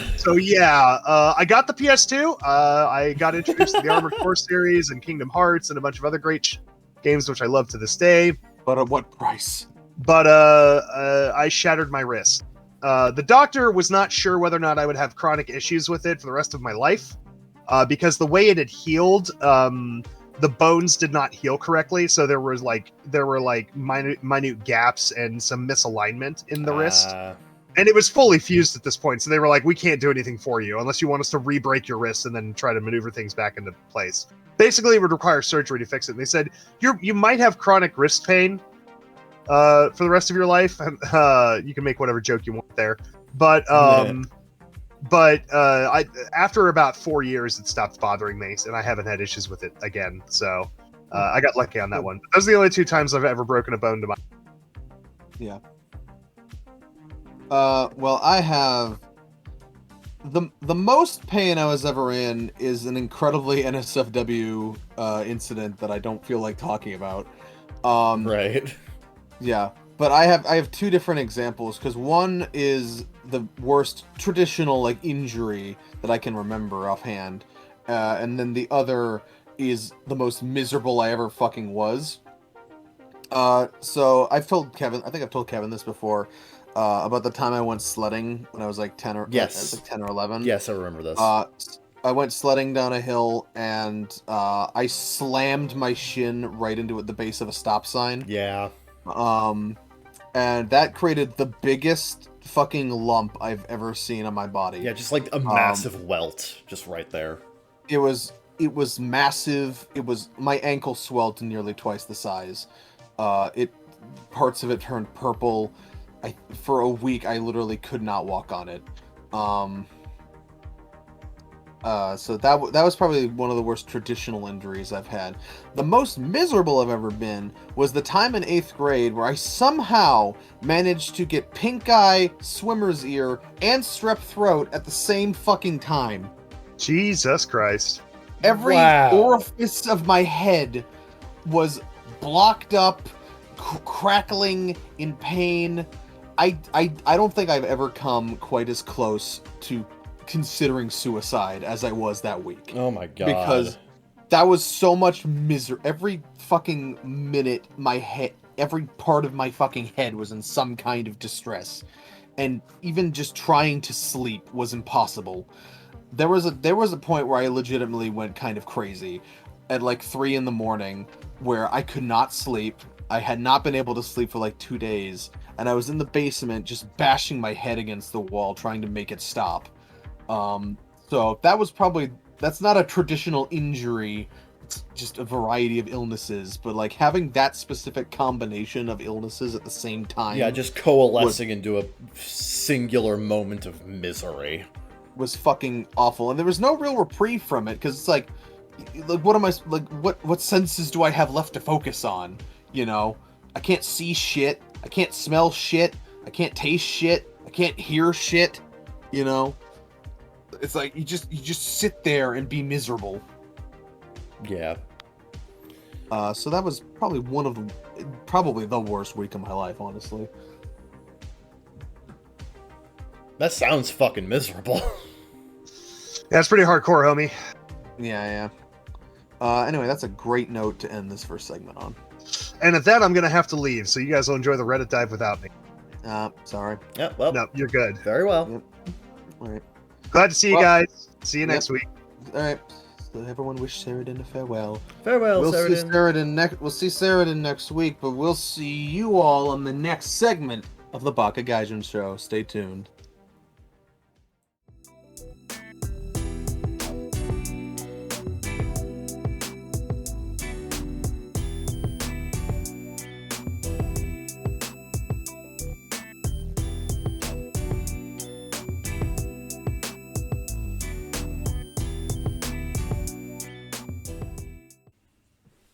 Welcome back to the Baka Gaijin show. It's time for the Reddit dive, don't you know? Yeah. This is the part of the show where we remind Kevin to remove Saradin's icon if he hasn't already. I already have. Okay, that's good. Yep. It's the first thing. I sat down, I removed the icon. Well then, without further ado, let's do the Reddit dive just for you. Yeah. Yeah. Okay. Let me find one because I saved a lot of non-podcast stuff as well. Ah, okay. So I have to go. Gotta dig. Am I the asshole for deceiving my wife into joining me for my drive to work? What the okay. Practice a little bit of deception. We do a little bit of trolling.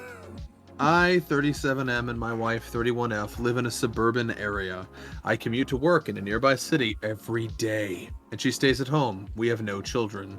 My commute is generally about 2 hours. I can shorten this by 10 to 20 minutes with some good timing and luck, but for the most part, it is a long commute. Now, what has often been a source of friction in my marriage is that 9 times out of 10, the moment I step in the door, my wife asks me to do something. She always has some miscellaneous chore that I absolutely cannot wait. She wants me to take out the trash or to make dinner or wash some dishes or whatever else, and I've told her time and time again, I need a bit of time to unwind from work and then I'll happily do it. Last Thursday, after I asked her for time to relax, she said that I had 2 hours to relax after work. She insisted my commute home was plenty of time to listen to music and unwind. When I explained that driving in traffic was probably more nerve-wracking than work, she said I was just sitting on my butt. This Monday, I woke her up with me and said that I woke her up with me and said that I had a special surprise for her. She assumed that I had taken the day off work and we were going to somewhere special. She got dressed and we got in my car. I got onto the freeway and told her where we were going to spend the next 2 hours sitting in traffic together, seeing as she considers this leisure. She immediately got upset at me for lying to her. We argued for about 20 minutes until she stopped responding. Then she started watching Netflix on her phone. Then she asked me to drop her off somewhere so she could Uber home. I did not. We got to my office building and she immediately jumped out of the car to find something to do. I went to work as usual, but after I finished, she was nowhere to be seen and not answering texts. Finally, I called her and she picked up the phone to tell me she had taken an Uber home in the afternoon, then hung up on me. Since I did this, she hasn't said more than a word or two to me at a time. She seems really upset, but did I take this too far? My god, you two are petty. Jeez.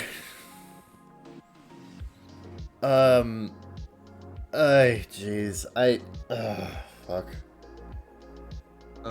So Reddit says everyone sucks Everyone here. sucks here, yeah. Everyone sucks here. You kidnapped her and left her 2 hours from home. But yes, you need some time to unwind after work. That's 100% reasonable, but you shouldn't have done it like this. But you absolutely needed to make the point. Also, she can take out the trash. You're gone 12 or 13 goddamn hours. She's unemployed and has no kids. Why isn't she making dinner and doing the dishes? It's a very good point. Well, maybe it was technically kidnapping. I do love it. The wife sounds incredibly entitled. Only a person who's never sat in traffic or never held a job would view 2 hours of sitting in traffic as downtime. No, that is not downtime, no. I'm not sure how well this would play out for OP, though.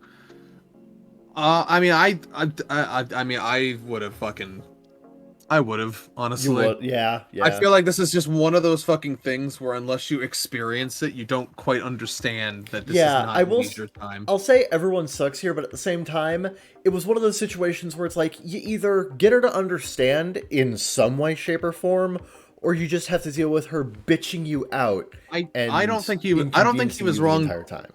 I don't think he was wrong to try, but I do think he fucked around and found out, because this is one of those things that's going to reveal the character of your partner. Oh yeah. Either they're going to react to it in a I learned I was wrong sense, or they're just going to think you're an asshole for doing it to them. Yeah. So, it's a risky play, buddy. Yeah.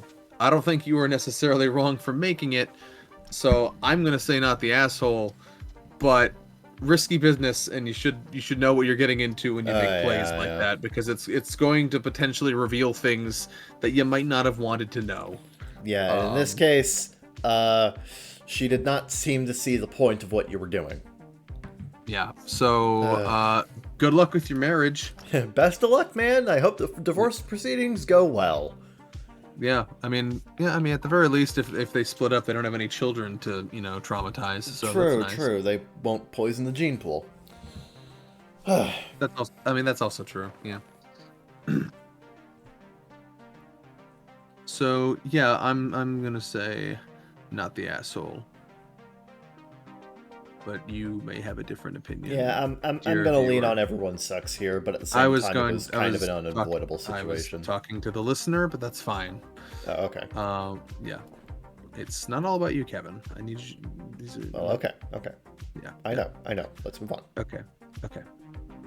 Let's move on with this next one that I'm sending you right now. All right. Ooh, it's a Tifu, medium Tifu. Yeah. Today I fucked up by investigating a sound in the McDonald's bathroom. Da da da da da. Oh, and it's given an NSFW tag. This odd memory occurred roughly 4 or 5 years ago when I was still in high school. At the time, I, 1516M, was with a small group of friends. We were all sophomores and had just started to explore the world of marijuana. Oh yeah. It's a Friday or Saturday night in the summer, like any other degenerates at the time, we figured, what's a better way to spend the evening than smoking a little Mary J and walking around town? After our little sesh, around 8 p.m.-ish, the munchies set in, so we figured we'd make our way to McDonald's to hang out and grab some food. Once we got there, we ordered and sat down at a booth. This is where the fuck-up starts. When we sit down, it's pretty obvious that other than an older couple seated nearby, think mid-60s, early 70s, we're the only people in the McDonald's, and we are acting like very high children. While waiting for our food, I realized I need to pee, so I head to the bathroom. I go in and head to a urinal, which conveniently had a bit of a partition wall, giving a bit of extra privacy between the urinal and stall portions of the men's room. While I'm peeing, I start hearing the weirdest sound, and at first I wasn't able to even tell if I was just high, or actually hearing something / someone else in the bathroom with me. My curiosity gets the better of me, and I peek my head around the mini partition wall, only to lock eyes with a man, easily in his 30s or 40s, presumably with Down syndrome, masturbating with the stall door wide open. He was really going at it, and when I caught him, he got scared and started screaming. I ran out, also extremely scared and very high, and unfortunately told my friends loudly that a retard was jerking off in the bathroom.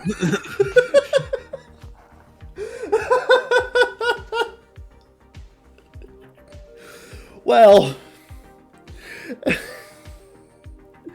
as soon as I said that, the only other people in the McDonald's, the old couple, immediately burst into tears and run into the bathroom to take care of who I can only presume to be their adult son. No! I know that it was completely wrong of me to have used those words, despite me being quite shaken up by what I walked in on, but man, the way that the mom reacted to what I said has stuck with me forever. Just a look of sheer terror and exhaustion. TLDR, walked in on an adult Down syndrome man masturbating in McDonald's bathroom and caused family chaos by sharing my experience to my high friends in a derogatory manner. Edit, just to clarify a few things. 1. I was in no means traumatized by this event. I was already joking about it later the same night with my friends. After the initial shock, I understood that the guy was mentally handicapped and I'd never hold it against him. 2. Seeing his parents react to what I said affected me much more than the incident itself. I really was only a kid at the time, but the instant switch from calm to panic in their eyes definitely taught me a lot about how my words affect others, and also made me respect how much parents of disabled children do exponentially more. I love the one comment. No need to censor Redditor for us. There's a Redditor jerking off in the bathroom. You know what? Have my upvote there, dude. Have my upvote, Mr. Phantom Unicorn. Top comment has its own little story here. It does. Let me read that real quick. Okay. Oh, did you want to read that? Yeah, sure. Oh, go ahead. When I worked in fast food, think cafe/bistro fast food chain, I lived in a middle upper class neighborhood. Man, that's a place of legend these days. Anyways, despite that, we still had one crackhead that would come in every day for her free water and asking if we had any expired food she could get for free. One day she walks right past the counter and disappears into the bathroom. I didn't think anything of it. Must have been an hour later, I get a customer complaining to me about strange noises and smells coming from the women's restroom. I get a female employee to go in there and check it out. She noped out of there 2 seconds later, saying she wouldn't deal with it because of the horrendous smell and the feces on the floor. Oh, no. I finally get my female manager to ask her what to do, and she said she'd go in there to check it out and decide what to do from there. She goes in, ends up kicking the crackhead out, threatening to call the cops. Apparently she spent the last hour shitting all over the floor and stall walls, masturbating, smoking crack, and Lord knows what else. There were hypodermic needles on the floor, so our manager didn't want us going in there to clean whatsoever. Considering the fact that our shit-covered shoes tracked all the way out to the front door, we asked everyone dining inside to leave out the side door and offered them free meal vouchers. We closed up completely after that. My manager called corporate and had them hire the appropriate cleaners to handle the situation. We were closed the next 2 days while the store was being sanitized and approved by the necessary entities. Yeah, I'm with the next comment down. Holy shit. Oh yeah. Yeah, that is really bad. Wow. Jesus. Being a McDonald's manager just sounds like the most interesting, just the weirdest, like, oh my god. Man, it's too bad Sheridan's not here. Oh yeah. Yeah, what kind of shit has he experienced? We'll never know. Alright. We have an elusive beast among us, a real snipe in the snipe hunt. Oh? We have the coveted extra-large Tifu. Oh, but is it a true extra-large Tifu? That's what we're here to find out. We're going to evaluate this for largeness. Today, I fucked up by going snorkeling. Obligatory admission, this actually happened about 6 years ago. I went on a family cruise to the Bahamas / the Turks / the Caucos a number of years back. It was my first and likely last cruise. Not for what I'm about to tell you, it's just not my scene. Whole thing felt like hanging out in a floating convention center. Yeah, That sounds right. Anyway, our third or fourth day in, my aunt and I decided to sign up for a snorkeling excursion to an area with some beautiful coral reef. We signed up for the beginner's level course because we both had never snorkeled before. Furthermore, I've never so much as swam in the open ocean. The morning of the excursion rolls around and my aunt informs me that she isn't feeling well, so I head down to the excursions desk to tell the tender I'll be flying solo. But no dice. The tender lets me know the beginner's excursion has a 2-person minimum and is waitlisted, so I'll have to give up my spot. It's a pretty huge bummer to me, as it's the only thing I was really looking forward to on the cruise. The tender then lets me know that advanced level courses have openings for singles and isn't waitlisted, so I could switch to that if I wanted. It's a responsible thing to do.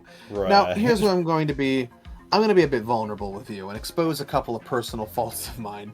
The first is that I often drastically overestimate my own abilities. The second is that I often drastically underestimate just how hard a particular thing is to do. So naturally, like the idiot that I am, I tell the nice lady to sign me up. And you are an advanced level snorkeler, right, sir? Yes, I don't have any sort of documentation proving that, like with me or anything. No, we just asked. The excursion is for people who know what they're doing, are strong swimmers, and don't require any sort of guidance. Again, up until this point, I'd never been in any part of the ocean where my feet weren't touching the bottom. Yeah, that's me. That's me. So a couple more hours pass, and it's time to head out. We now proceed into a series of signs which are practically screaming at me to go the fuck back. First sign. Both the beginners and intermediate excursions were cancelled due to conditions. It was incredibly breezy that day, and the water had pretty good chop going, but the advanced class was still cleared for departure. We are, after all, old hats at this. Oh, no.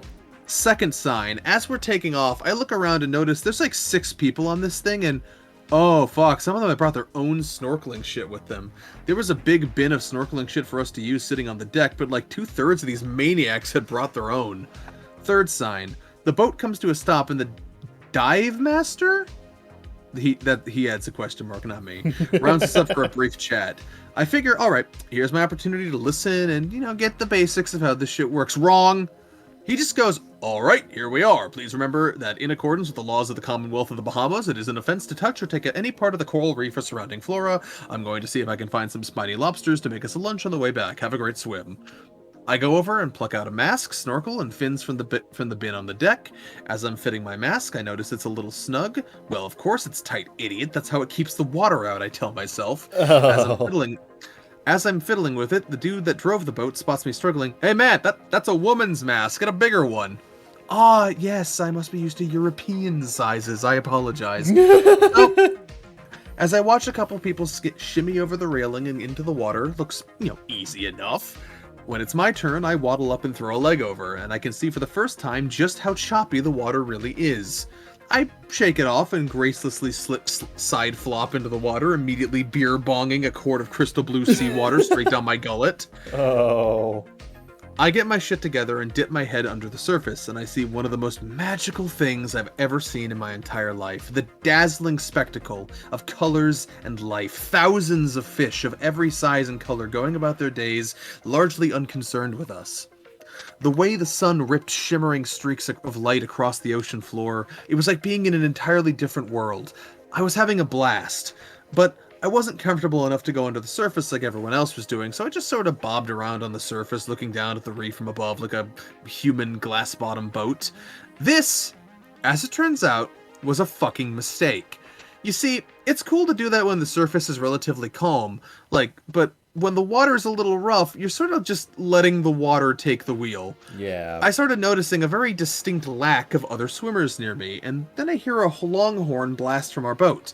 I pull my head up and notice, to my horror, that I have drifted about 100 yards from the boat, and all of the other swimmers who stayed relatively close to the boat are starting to climb back aboard. Okay, don't panic, dude. You know how to swim. Just put one arm over the other and kick like hell. Besides, someone must have been keeping track of how many got off and how many are getting back on. They're not gonna leave you. So I set off, and it's like trying to swim in a fucking tumble dryer. It's nothing like swimming across the surface of a pool, duh, and I start to become acutely aware of just how exhausting this is. So I pull up after what seems like 5 straight minutes of hard swimming to catch my breath and get my bearings, and that's when I notice, to my horror, I have not gotten any appreciable distance closer to the boat. No. Now I start to freak out. I harness that panic into a singular action. Just keep swimming. But my mind is racing. I mean, I didn't see anyone with a clipboard when we were all getting in. What if they don't realize I'm still out here and they leave me? I mean, it could happen. They aren't exactly running a tight operation if they let some moron like me come out here and do this. I glance up again and again. I'm not anywhere near the boat, and this dread washes over me like I'm going to die because I'm an idiot. Again, I channel that fear into action and take off towards the boat. In my thrashing, one of my fins comes loose and falls off. I watch as it slowly sinks down towards the ocean floor, and the only thing I could think in that moment of all the things that don't float, you'd think snorkeling fins would be on that list. I give one last look up and see a beautiful sight. The boat has turned and is heading my way. As they pull up, they throw a rope ladder over the side for me to board. I'm so exhausted from the 15 to 20 minutes I just spent treading water that it takes every last bit of my strength to pull myself over with it, but I manage. I just want to get aboard, eat some lobster on the way back to the ship, and try to put that brief period of pants-shitting horror behind me. But the day wasn't done punching. Oh no. As soon as the dive master sees me, he goes, "You're missing a fin." I look down at my feet stupidly and concur. "You gotta get that fin, man. It came off and sank. Where'd you lose it? Like, right around here?" "Okay, that's fine. Just jump back in and get it. I'm starting up cooking up these lobsters." Now, he might as well be asking me to climb K2 at this point. "Look, man, I'll just pay for it. It's not that easy. It's illegal to pollute or leave rubbish in these waters. This is a protected area. Those fins have my company ID on them. If someone finds that fin and turns it in, my business gets fined up to $5,000. We gotta get it." At this point, I no longer care about keeping up appearances. I am a fraud. I am an idiot. I shouldn't be here. I legitimately just felt my life flash before my eyes. There is no way I'd be able to swim down there if I was fresh, let alone entirely spent as I was. He looks at me with this mixture of shock and disgust, which is fine. I deserve it. And without speaking, he turns to the guy driving the boat and motions for him to cut the engines. Then he grabs a mask and jumps over the side. After 20 minutes, a couple of my fellow expert snorkelers join him in the hunt. Finally, after 45 excruciating minutes, they find it and come back aboard. But how could this get worse, you might be asking? Well, the whole time they were down there looking for my wayward fin, the sky was darkening. Just as they were coming aboard, the storm let loose, drenching the little barbecue grill he'd set up to grill the lobsters. "Guess it's your lucky day, fellas," he said as he tossed the 5 massive lobsters back in the water. Oh. Good time for the lobsters, though. It was a very wet, very bumpy, very hungry ride back to the ship. When we got there, I decided I would man up and apologize to each person for ruining lunch as they got off, and for the most part, most of them are gracious and forgiving, except the last guy, who told me to go fuck myself. Fair enough, I earned that. TLDR, I idiotically deluded myself into thinking I could snorkel in the open ocean with literally zero prior experience or instruction, and then I ruined everyone's lobster lunch when I couldn't retrieve my fin from the ocean floor. Yeah, that's a pretty big fuck up. That's pretty big. It's pretty big. Yeah. Probably maybe nearly died, so yeah. Yeah, you know what? You know what? This deserves the extra large. This one's pretty bad. All right. Yep. Yeah. It's not as bad as some other extra large ones I've seen, but it's also worse than some large ones that I've seen. So yeah, we'll split the difference and say extra large there. Sure. No, yeah, almost fucking dying and then being told, you gotta get that fin, man. It's all the way down there at the bottom of the ocean. Yeah, no, yeah. No. No. No, sir. No.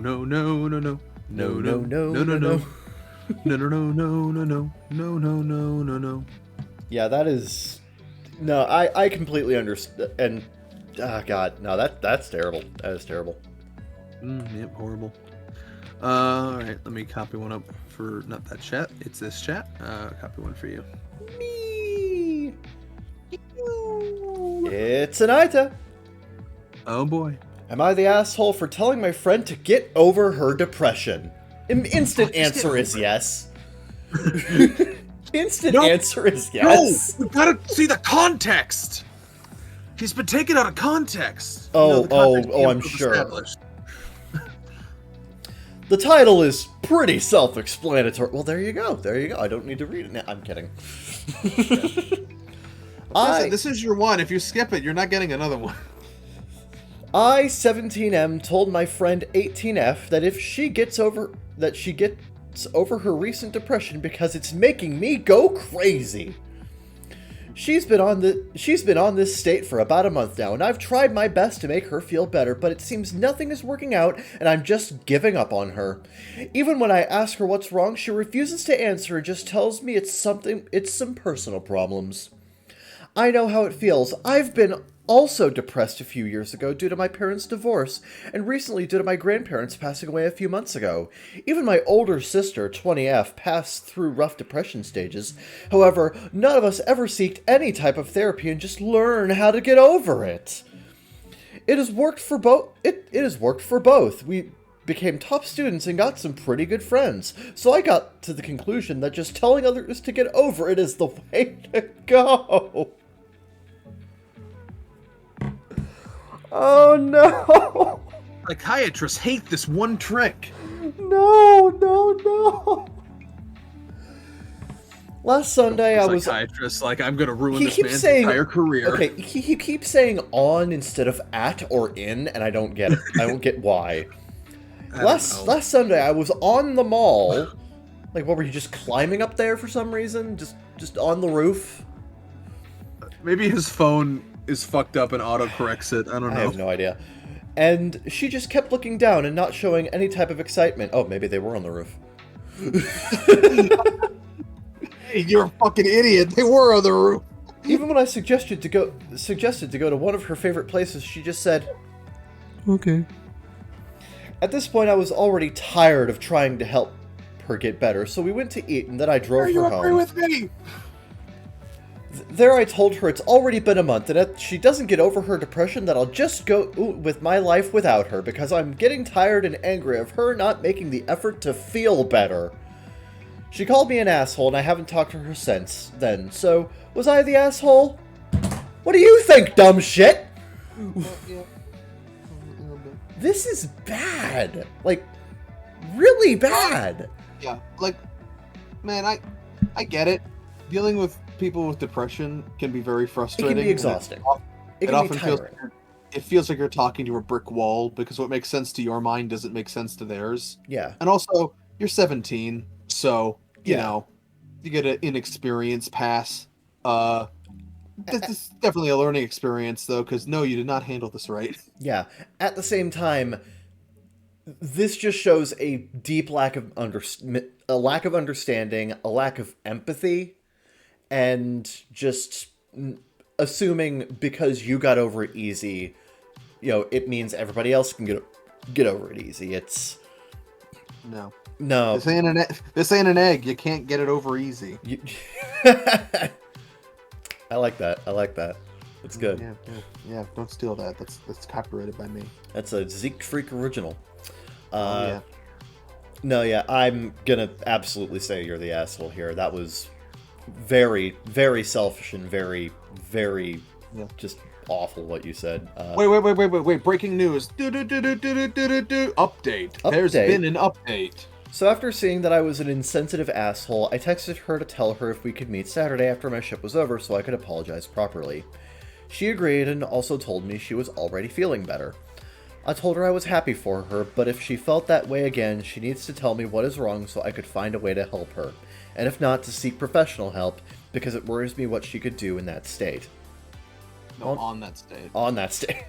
Yep. Yeah, on that state of, I don't know, Idaho.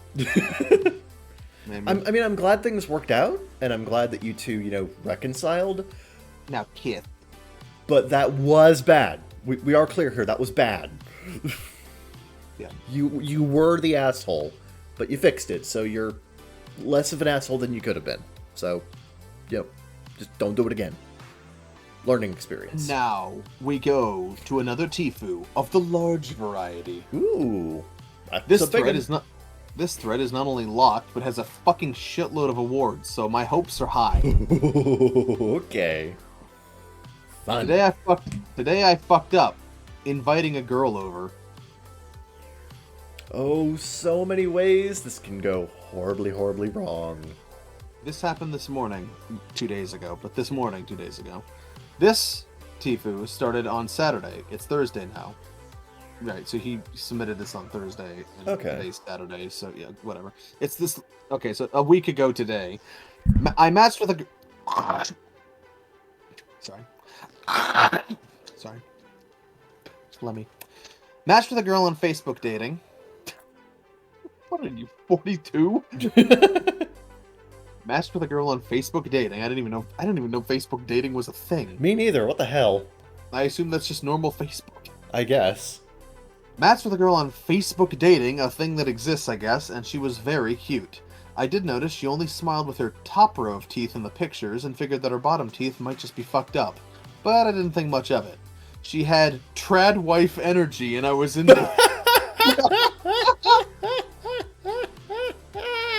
then. Anon has a type.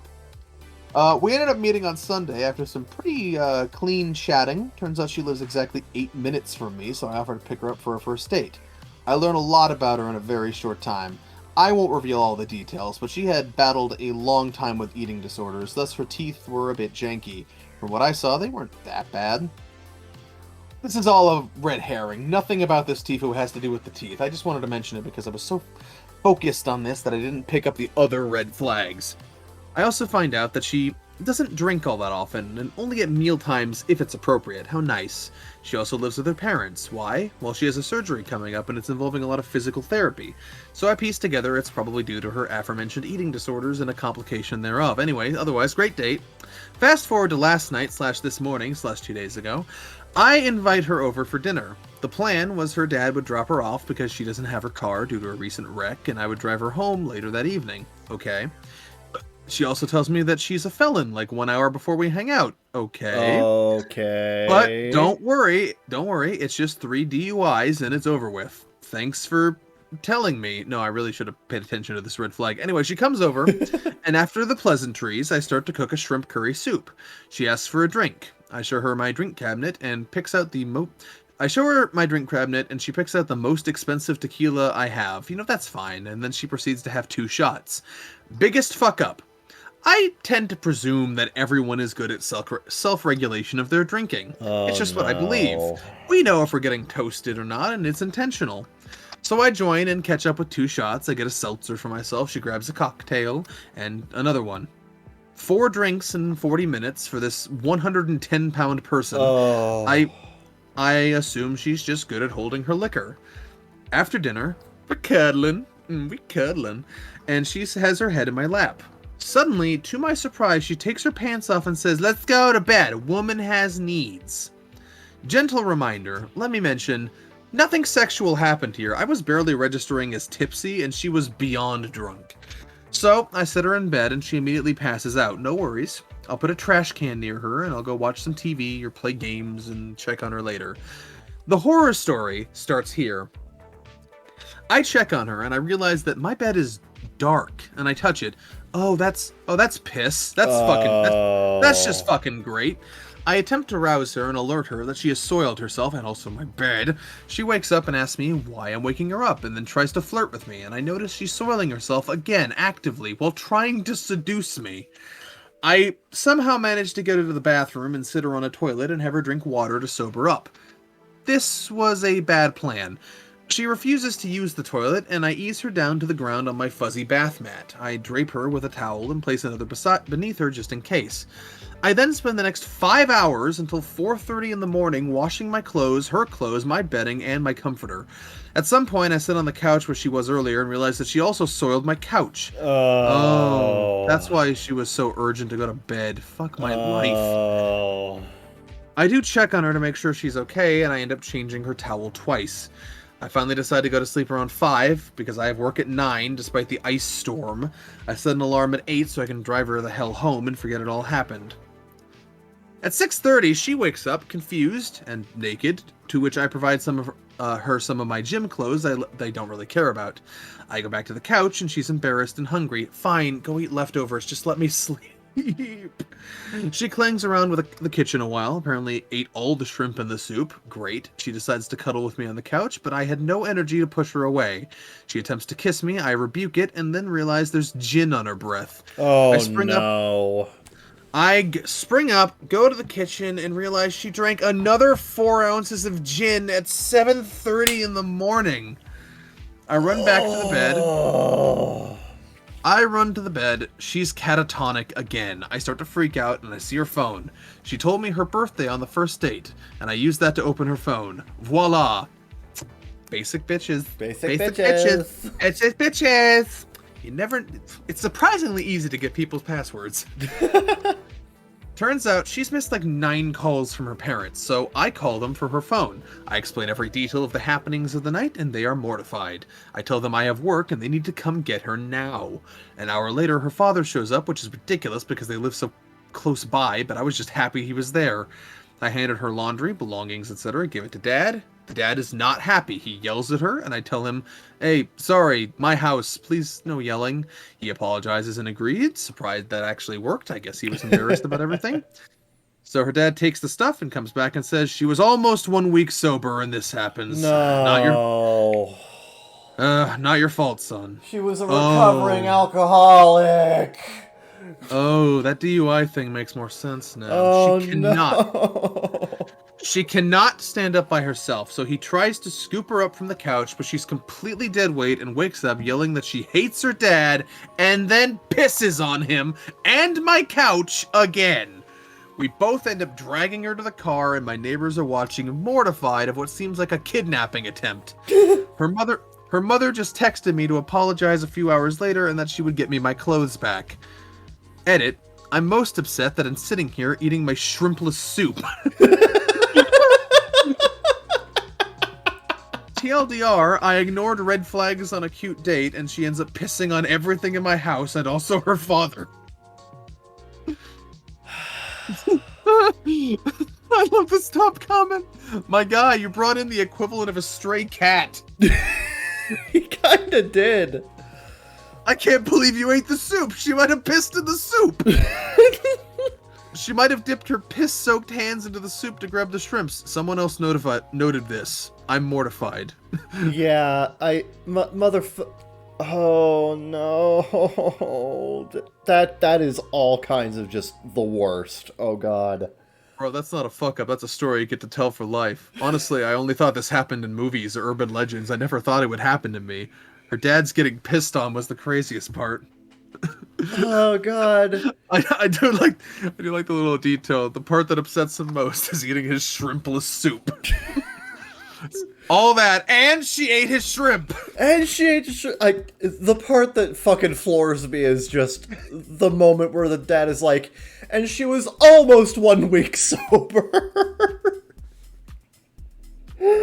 No, she was taking you for a ride, buddy, just so she could get more alcohol, man. No. Oh, it's terrible. Oh, it's everything terrible that could have happened. Oh no. This deserves. Oh God, this. Oh, I am in shock. I am in shock at how bad this went. This is a story we'll be telling for a while. Oh, absolutely. Hey, have I told you about the Reddit story about the guy that had everything pissed on by his girlfriend? Ex-girlfriend, hopefully. I would have to assume so. I would have to assume so. Anyway. I mean, she ate his shrimp. She ate his shrimp, man. Yeah. Anyway.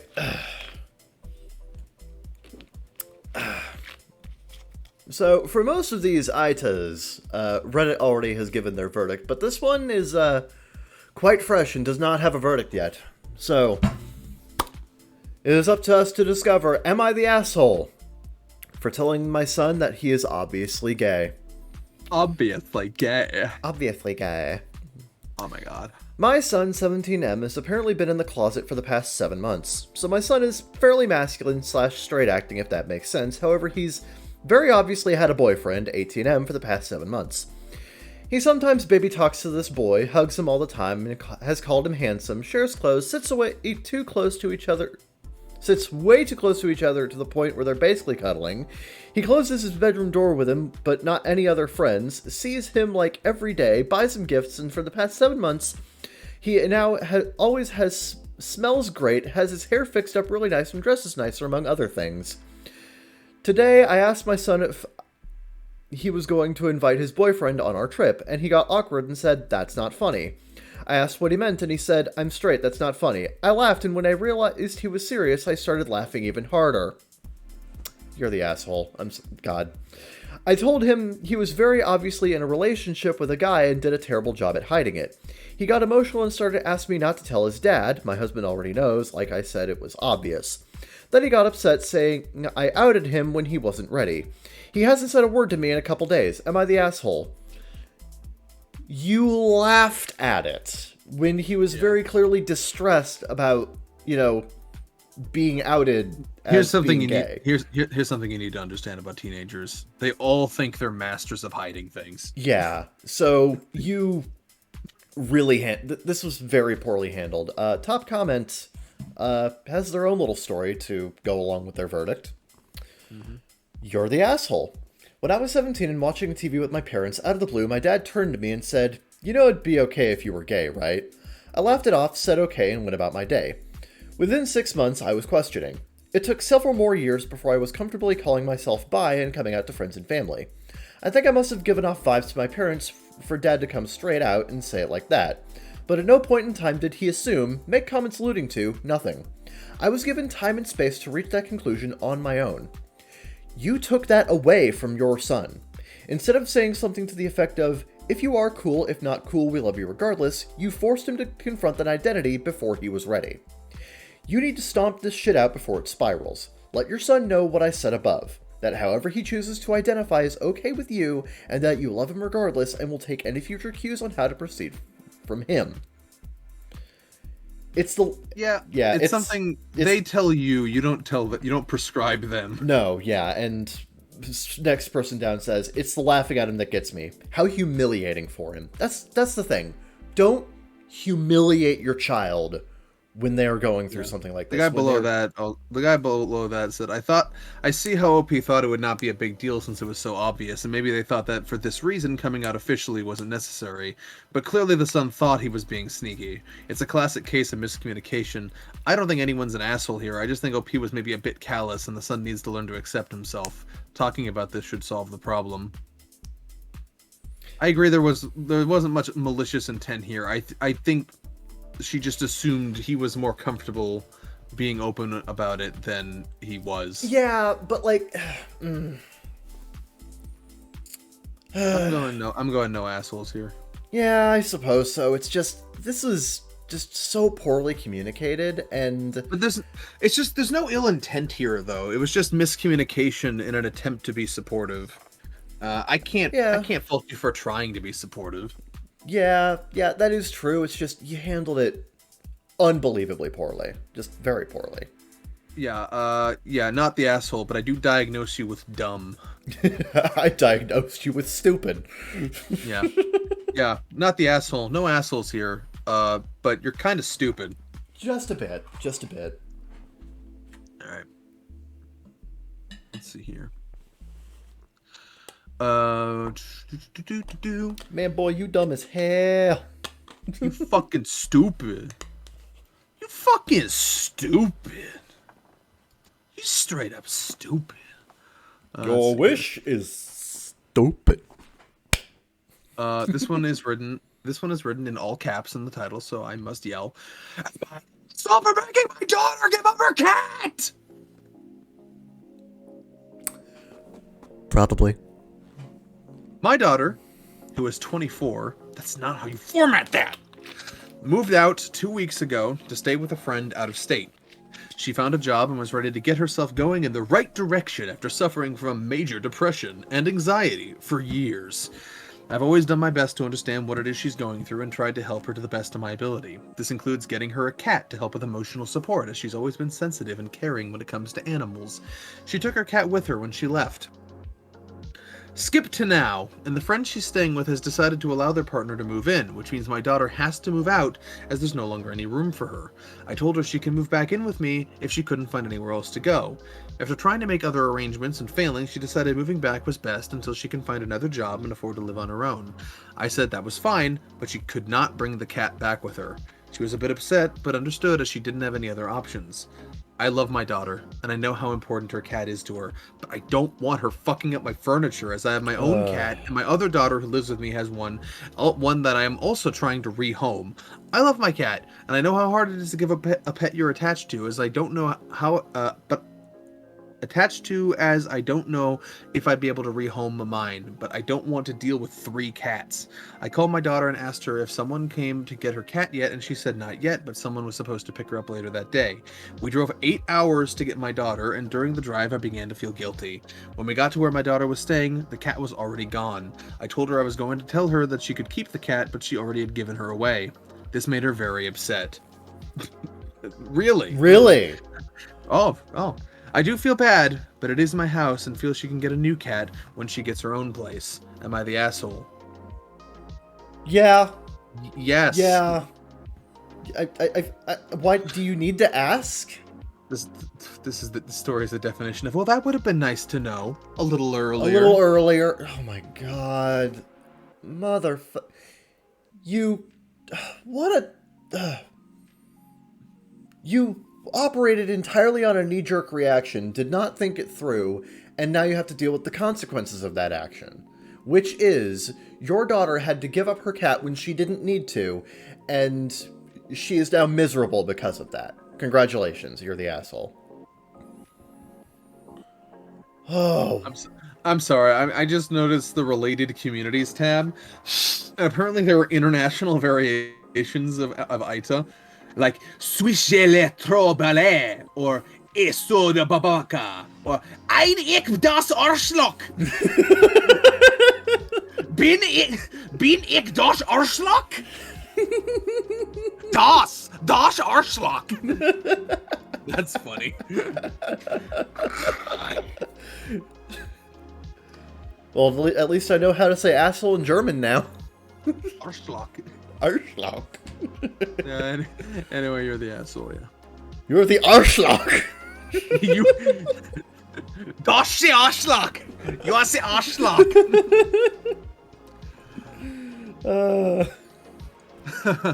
Oh, we have fun here.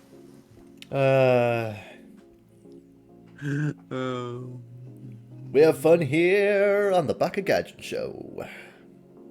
That's the one you're listening to right now. Right now. right now. Anyway, here's one for you. Am I the asshole for telling a girl to stop wasting food? It's another one of these foodies.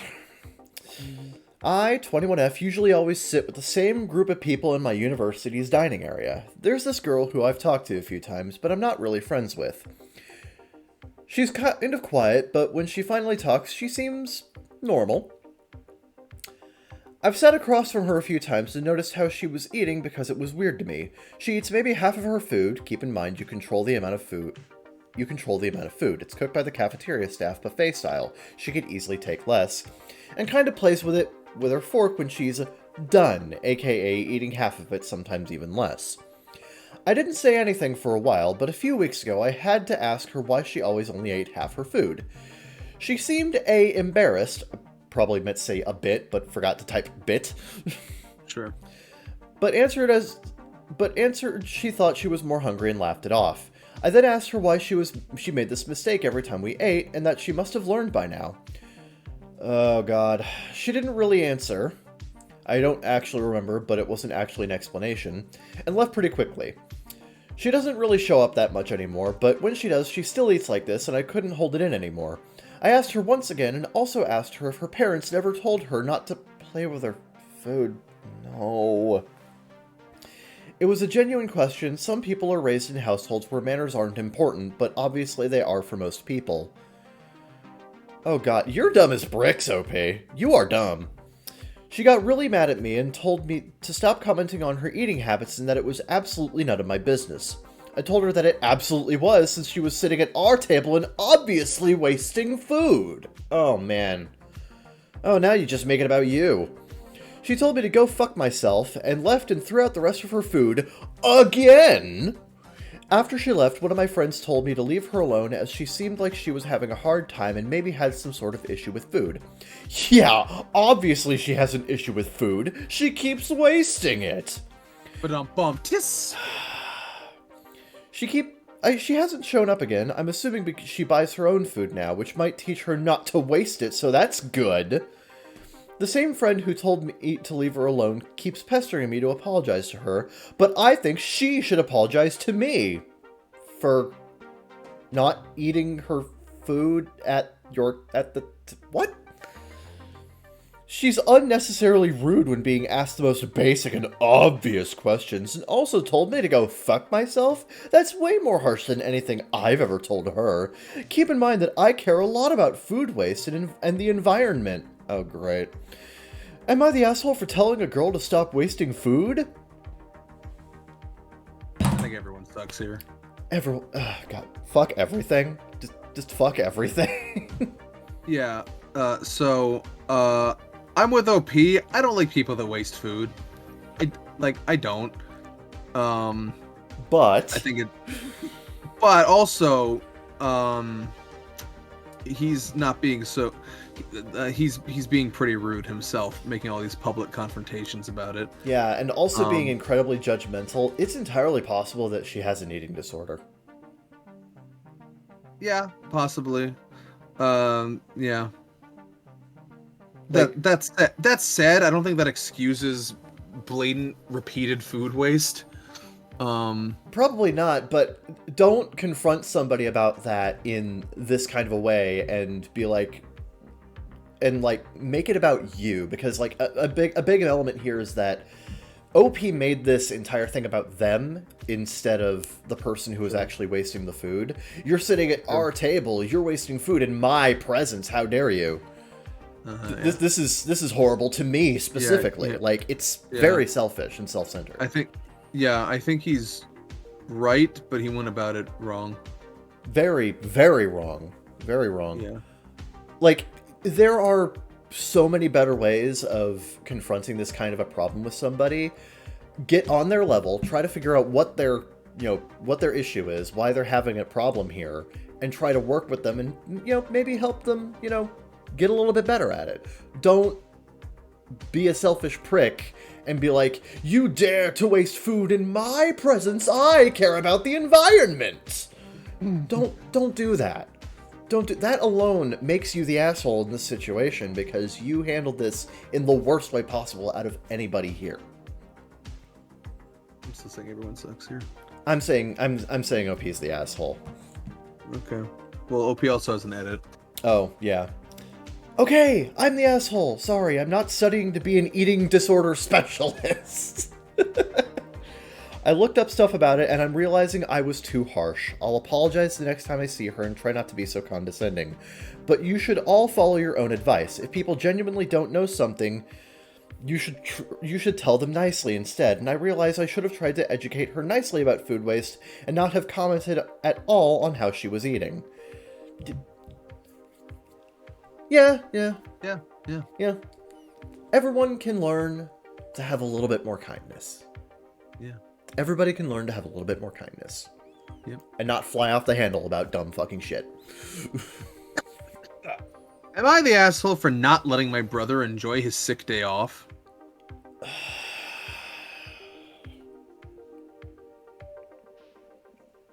I, 15F, have been allowed of school to...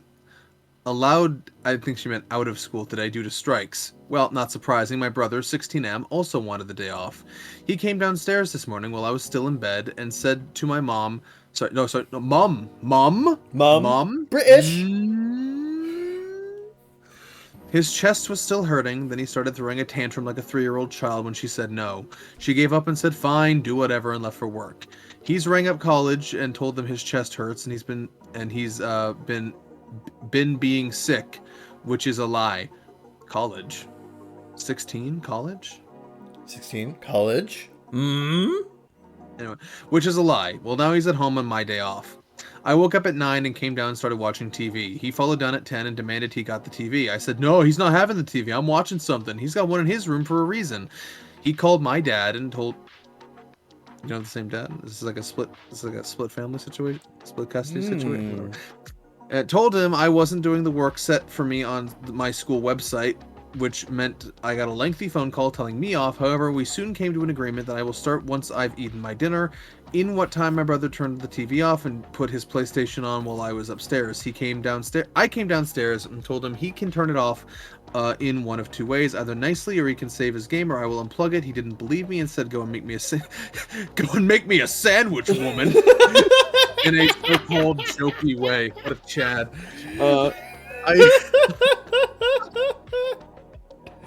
I yelled at him that it's my day off and he's clearly not ill, otherwise he wouldn't be on his PlayStation. Oh, you clearly don't know how being sick works, but whatever. I don't not believe that he isn't sick. I'm just saying even if he was sick, he'd probably still be on his PlayStation. Yeah. But anyway, he said, well, I'm feeling better now. Anyway, I unplugged his PlayStation. He started shouting at me and throwing a tantrum again. You have severe data loss, and that is a gaming sin. How dare you? I rang me mom again to get her to tell him to go back to bed, as that's where she said he had to stay. He said he felt better and his chest wasn't hurting again. So I said, oh, so you could catch the bus to college then? He told me, no, he won't do that because he's already off ill. So what would be there's no point. I rang his college for him and said, brother's name is feeling better now. He'll be returning to college in about an hour. He was furious and knew he had to go back in because his attendance was already low. Well, he's left to go catch his bus. Now my mom's ringing me, telling me I got him off the PlayStation so I don't have to send him to school as well. I said he's faking illness to get the day off and he's pathetic. Well, now my mom's brother and dad are furious at me and I'm grounded, and I think this is all being pathetic and arguing with me because I'm making my brother go and get an education. He's telling me I'm being petty, but it wasn't just the PlayStation. He was yelling at me for not getting him food and drink like he's a child, and I wouldn't let him have my blanket because he was cold, or that I opened the back door to let the dog go have a wee. A wee. I'm so confused on what I've done wrong, because to be honest, I thought I didn't do nothing. Since I got him back to college, and also he wasn't meant to be off anyway. So am I you're a fucking tattletale. You're exhausting. Fucking snitch. Yeah, don't get me wrong here. Okay, this guy sounds like a bum. Yeah, he's a freeloader. But yeah, this guy sounds like a bit irresponsible. But that's his own grave to make. And you're a fucking tattletale and a snitch, and you're a bad sibling, frankly. Yeah. So, Yeah, you're the asshole here. You're a goody two shoes and a fucking nosy Nancy, and I hope you get run over by a car. Frankly. Yeah, do not ever be this kind of sibling. To like, just don't. Look, if God. Oh, and she's fighting. Oh, and she's fighting people in the comments. That's good. Anyway, top comment. Everyone sucks here. Goodness sake, you're teenagers, not toddlers. If you can't share your toys, then maybe neither you should be watching TV. If you just throw tantrums over it, grow up and learn to be civil to each other. I know, and right? She responds, I don't have a TV. He says I still don't get why he can't take his PlayStation upstairs. And then someone's like, you clearly need to spend more time. You need to spend more time at school because your writing is atrocious. Also, you called his school collage, not col. I forgot to mention she has not been spelling it college. She's been saying collage.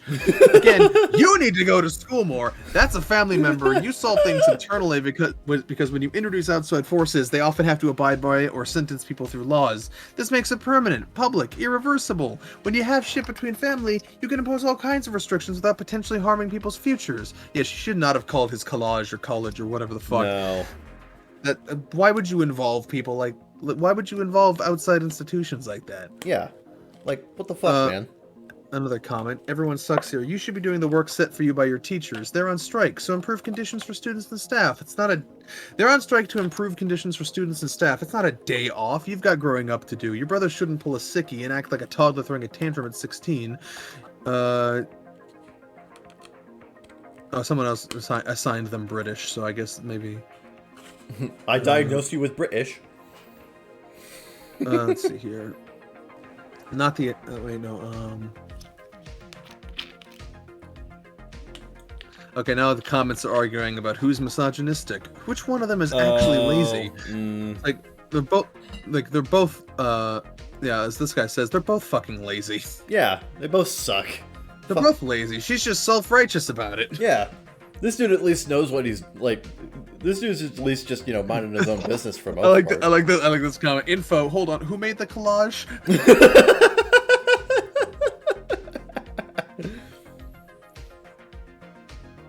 I had to call his collage. Now people are telling her that yes, you can play a video game while sick, and she's arguing with them.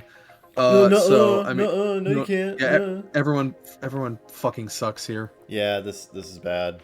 This is terrible. You're fucking children. Get over yourselves. Oh my god. Why? Why? Oh boy. Oh boy, boy. Oh boy, oh boy, oh boy. No. Let's see here. Did I miss any? Did I miss any of these fucking things? Did you? I don't know, did I? Did you? No, no. Okay, that's about it. So I guess we'll go on to the lightning round. All right. It's time for the lightning round. This is where we go to unpopular opinions, find some unpopular opinions. Are they popular, unpopular? Do we agree? Do we disagree? Fucking let's go. Unpopular opinion: Japan needs to be held accountable for Nanking. Sure. Yeah. I don't think that's unpopular anywhere but Japan. Yeah, the only place that's unpopular is Japan. You're speaking to the choir to the rest of the fucking world. Mm-hmm. Especially China. Yep. Unpopular opinion: I much prefer Daniel Craig as Benoit Blanc than James Bond. Now, I agree. I do think there's merit to this argument. Yeah, I do believe there's a point to be made here. Yeah. I think the original poster, the commentor, as it were, makes a valid claim about the validity of Daniel Craig as Benoit Blanc. No, yeah, I actually agree. I do like Daniel Craig as James Bond, but he makes Benoit Blanc just like... That is a character entirely his own, and he owns it so well. So fun, so entertaining. Absolutely love it. I agree. Put him in the Muppets. Put him in the Muppets, please. Benoit Blanc in the Muppets for the next Knives Out. Let's go. Unpopular opinion: talent show contestants that use emotional stories to convince judges should be banned.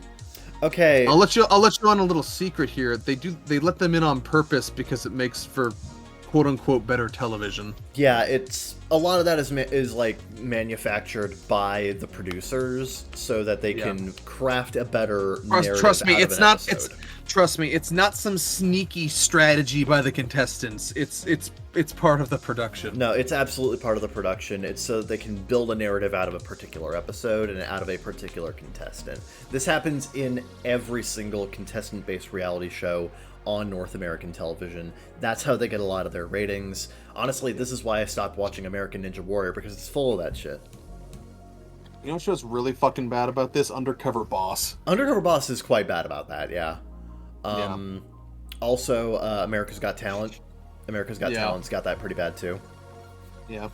I think the only contestant-based show that doesn't have this is The Masked Singer, and that's only because we literally can't know who the fuck the contestants are. Yeah.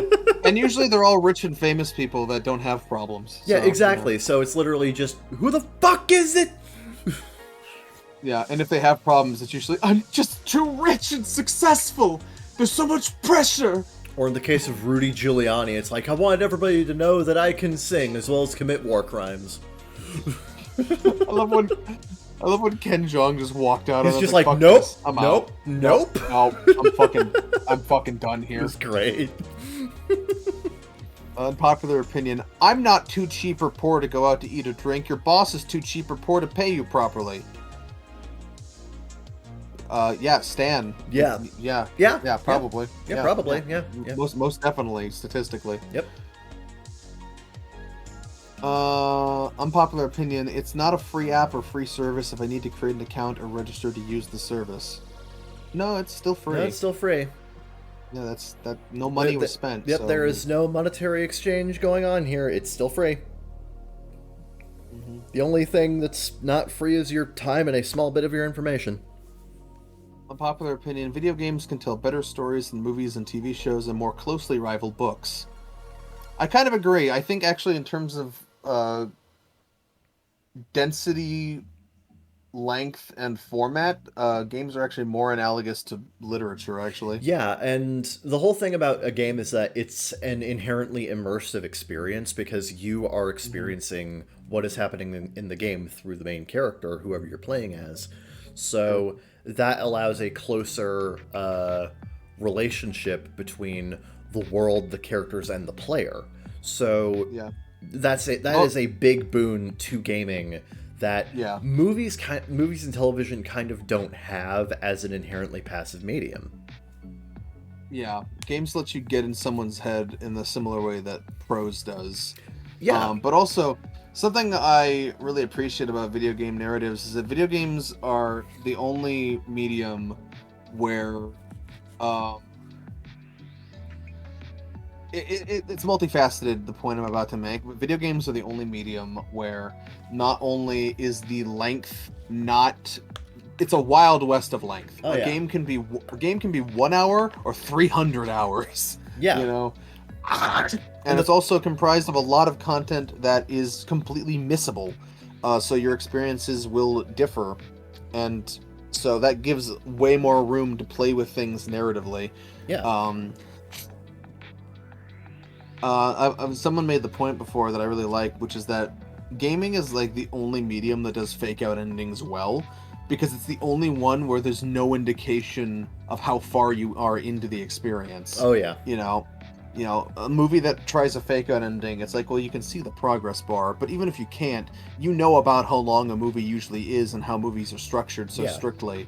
So those sorts of things don't really work. With a book, you can see how many pages are left. With a TV show, you can see that there's a next episode button. Yeah. You know, so they can't really do fake outs like that, or that kind of interactive, like, meta narrative the same way games can, because games don't have a set standard structure, they don't have a set standard duration, and they have interactivity that means that the fake end might not actually well, it might actually be the end. You might get credits, and you might have to do something else to get a different conclusion, a different Yeah, yeah. continuation and conclusion stuff. So, yeah, I agree. No, yeah, I think, completely agree. it's a new frontier for narrative, and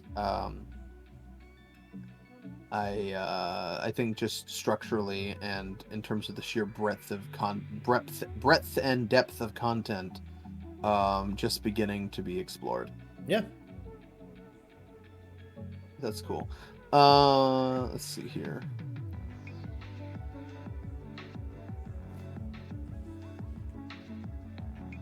Unpopular opinion: I wish going out clubbing and drinking at 6 p.m. and then being back home by 9 was acceptable. Someone has kids. Yep. Unpopular opinion: eating spicy food is not a flex whatsoever. It's a bit of a flex. It's a bit of a flex depending on how spicy it is. I think the more important point is that not eating spicy food isn't a demerit. Yeah. That's a better point to make, because like, if you can't handle spicy food, you can't handle spicy food. It's fine. Yeah. Like, even I have like kind of a limit on what I can handle in terms of spice. So.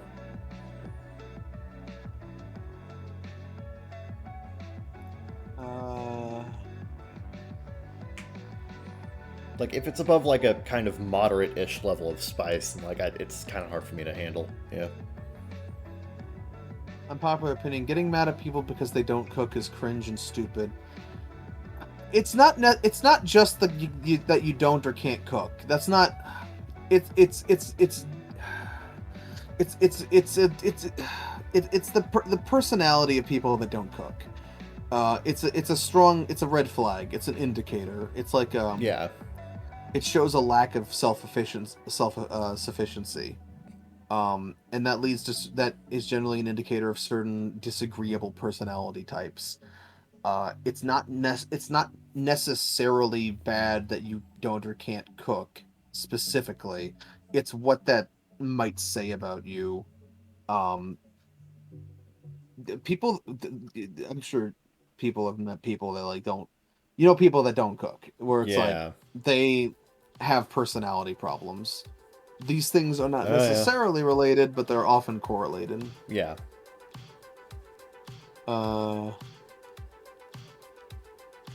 Unpopular opinion: servers and waitstaff at restaurants make enough money. Compared to the rest of the restaurant, the front of house workers are well compensated for their jobs. Not usually. Yeah, no, I agree. Like, front of house makes a shitload. Like, the front of house people make way fucking more than I do. Because of tips. I'm not saying tipping culture is good, and the only reason they make that much is because of the cost is being offloaded to the consumer instead of the business owner, which I don't like. But yeah, no, I do agree though that front of house is compensated significantly better than back of house. And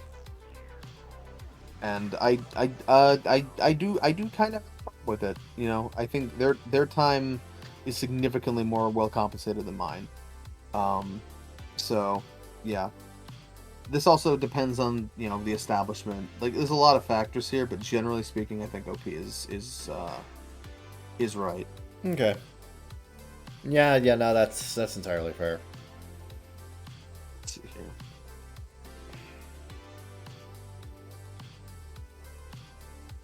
I'm just reminded of that person where it's like, you cost me $500 in tips, when it was like a fucking birthday present. Yeah.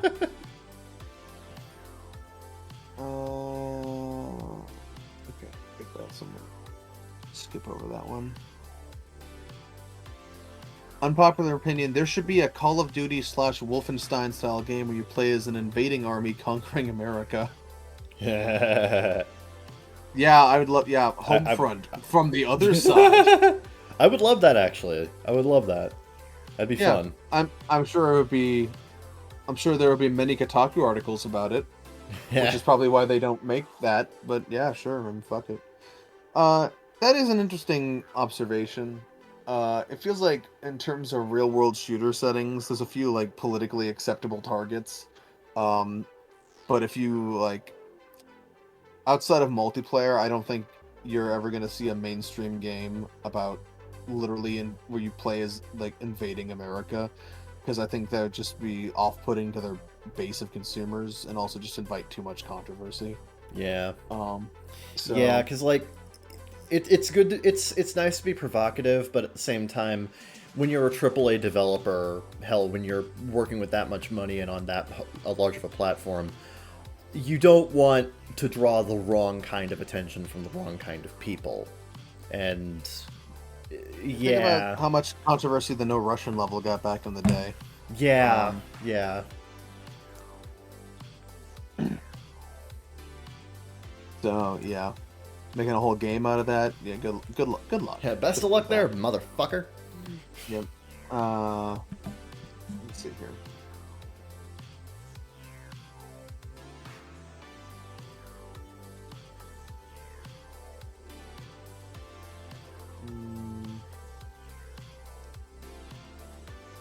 Unpopular opinion: you don't need to beg people to go fund expensive funerals. I do agree. First of all, I hate funeral culture in the funeral industry. That is such a dystopic thing to say, by the way. The funeral industry. It's real. That is a dystopic phrase. I need you to understand real. that. It's real, and it's been a thing for decades. I know. It is just one of the worst combinations of words I have ever heard, and I hate it. Remember when David Martinez gets his mother's ashes from a vending machine? It's a great scene. Oh my god. Edge Runners was so good, man. Vending machine to distribute people's remains. Edge Runners is so good. Oh boy.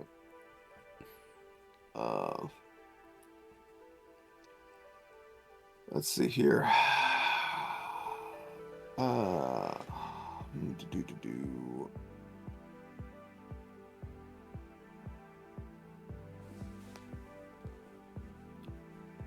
No. Let's see here.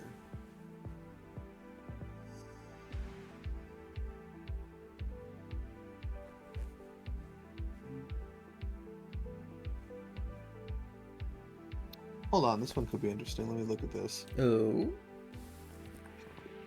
This is a whole post, but unpopular opinion, I prefer RPG systems where there are more restrictions on race, class, alignment combinations. I'll mainly be using World of Warcraft and D&D as examples, but things have been steadily reaching a point where everything is everything. The Tauren in World of Warcraft can be rogues, orcs in D&D, they can be rogues now? Holy shit. Orcs in D&D can be, they didn't used to be.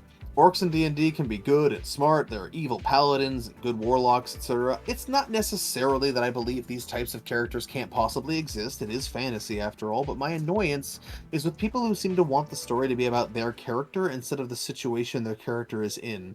Everyone wants to be an exception and special, everyone wants to be the next Drizzt.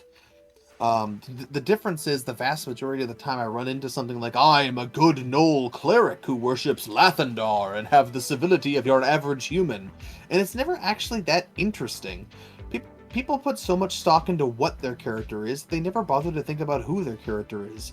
The most interesting characters I've come across in D&D campaigns have been your run-of-the-mill human fighter, dwarf cleric, halfling thief, gnome illusionist type. So many people lean on their unique combination of race, class, alignment, etc. to be the defining factor of their character that they never bother to put any thought into anything like their character's motivations, aspirations, feelings on divisive issues, etc.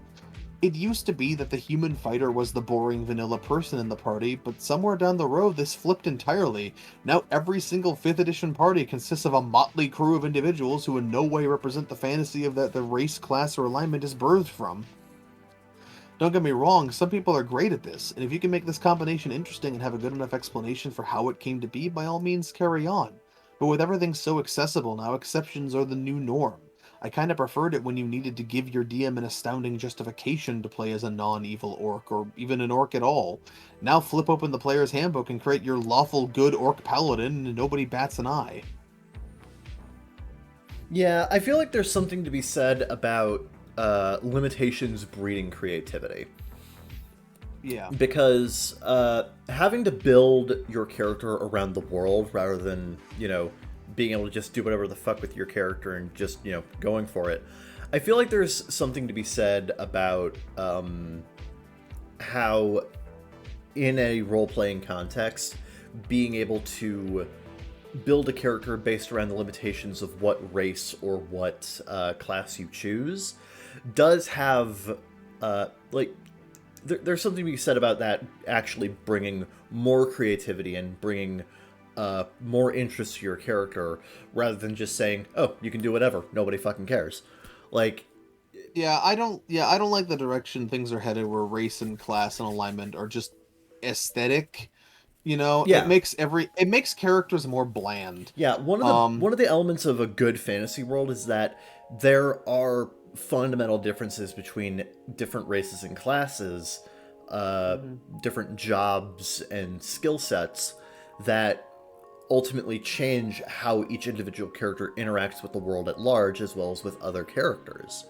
Yeah. And I think, and people would be like, well, this fits everything into a box, but it's like, that's why you have so many options. Yeah. And if you want, but if you, it's not like you can't break out of the box those things put you in. You just have to like apply creativity to it. Yeah. The problem now is that they'll give you can make any combination you want, and they don't ask you to be creative in justifying it in the world. You're just a normal fucking person that happens to be these things. Yeah. Whereas before, if you wanted to subvert the expectations of your class or race, you had to actually put creativity to justify that. But now it's just expected. Yeah. Like you said, it's flipped. Now the human fighter is the most interesting person in the party because he has to creatively invent reasons why he's interesting. Yeah. Whereas everyone else just gets to be interesting because they're a but I'm a good orc paladin. Yeah. Where it's like that descriptor alone is the extent of the depth of their character. Whereas before, if you wanted to be a good orc paladin, you needed to come up with some pretty crazy reasons how that came to be and why. Yeah, because there's a level of homogenization coming from character building in terms of more recent iterations of D&D and other tabletop RPGs, because this obsession with giving the player more quote-unquote freedom has the knock-on effect of actually making all of that freedom mean less in the overall large scale of whatever kind of campaign you're doing. It's what Yahtzee called the sandbox paradox. When you can do everything, you tend to do nothing. Yeah, that's absolutely the issue that these TTRPGs are starting to run into.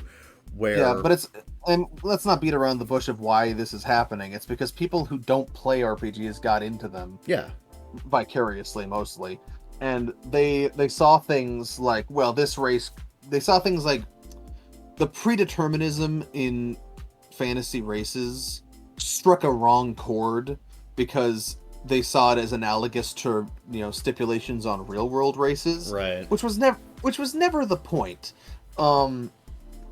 It was there, it's always been there to give deeper world building and to give more direction for role-playing and characterization.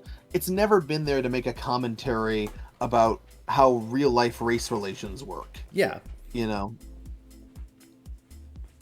Also, orcs aren't black people, and if you see an orc and think a black person, that says more about you than it says about any game. I don't understand how people keep looking at orcs and saying, oh, that's a black person. Like, hello? My favorite Wojak reaction is like, you think I'm an orc? It's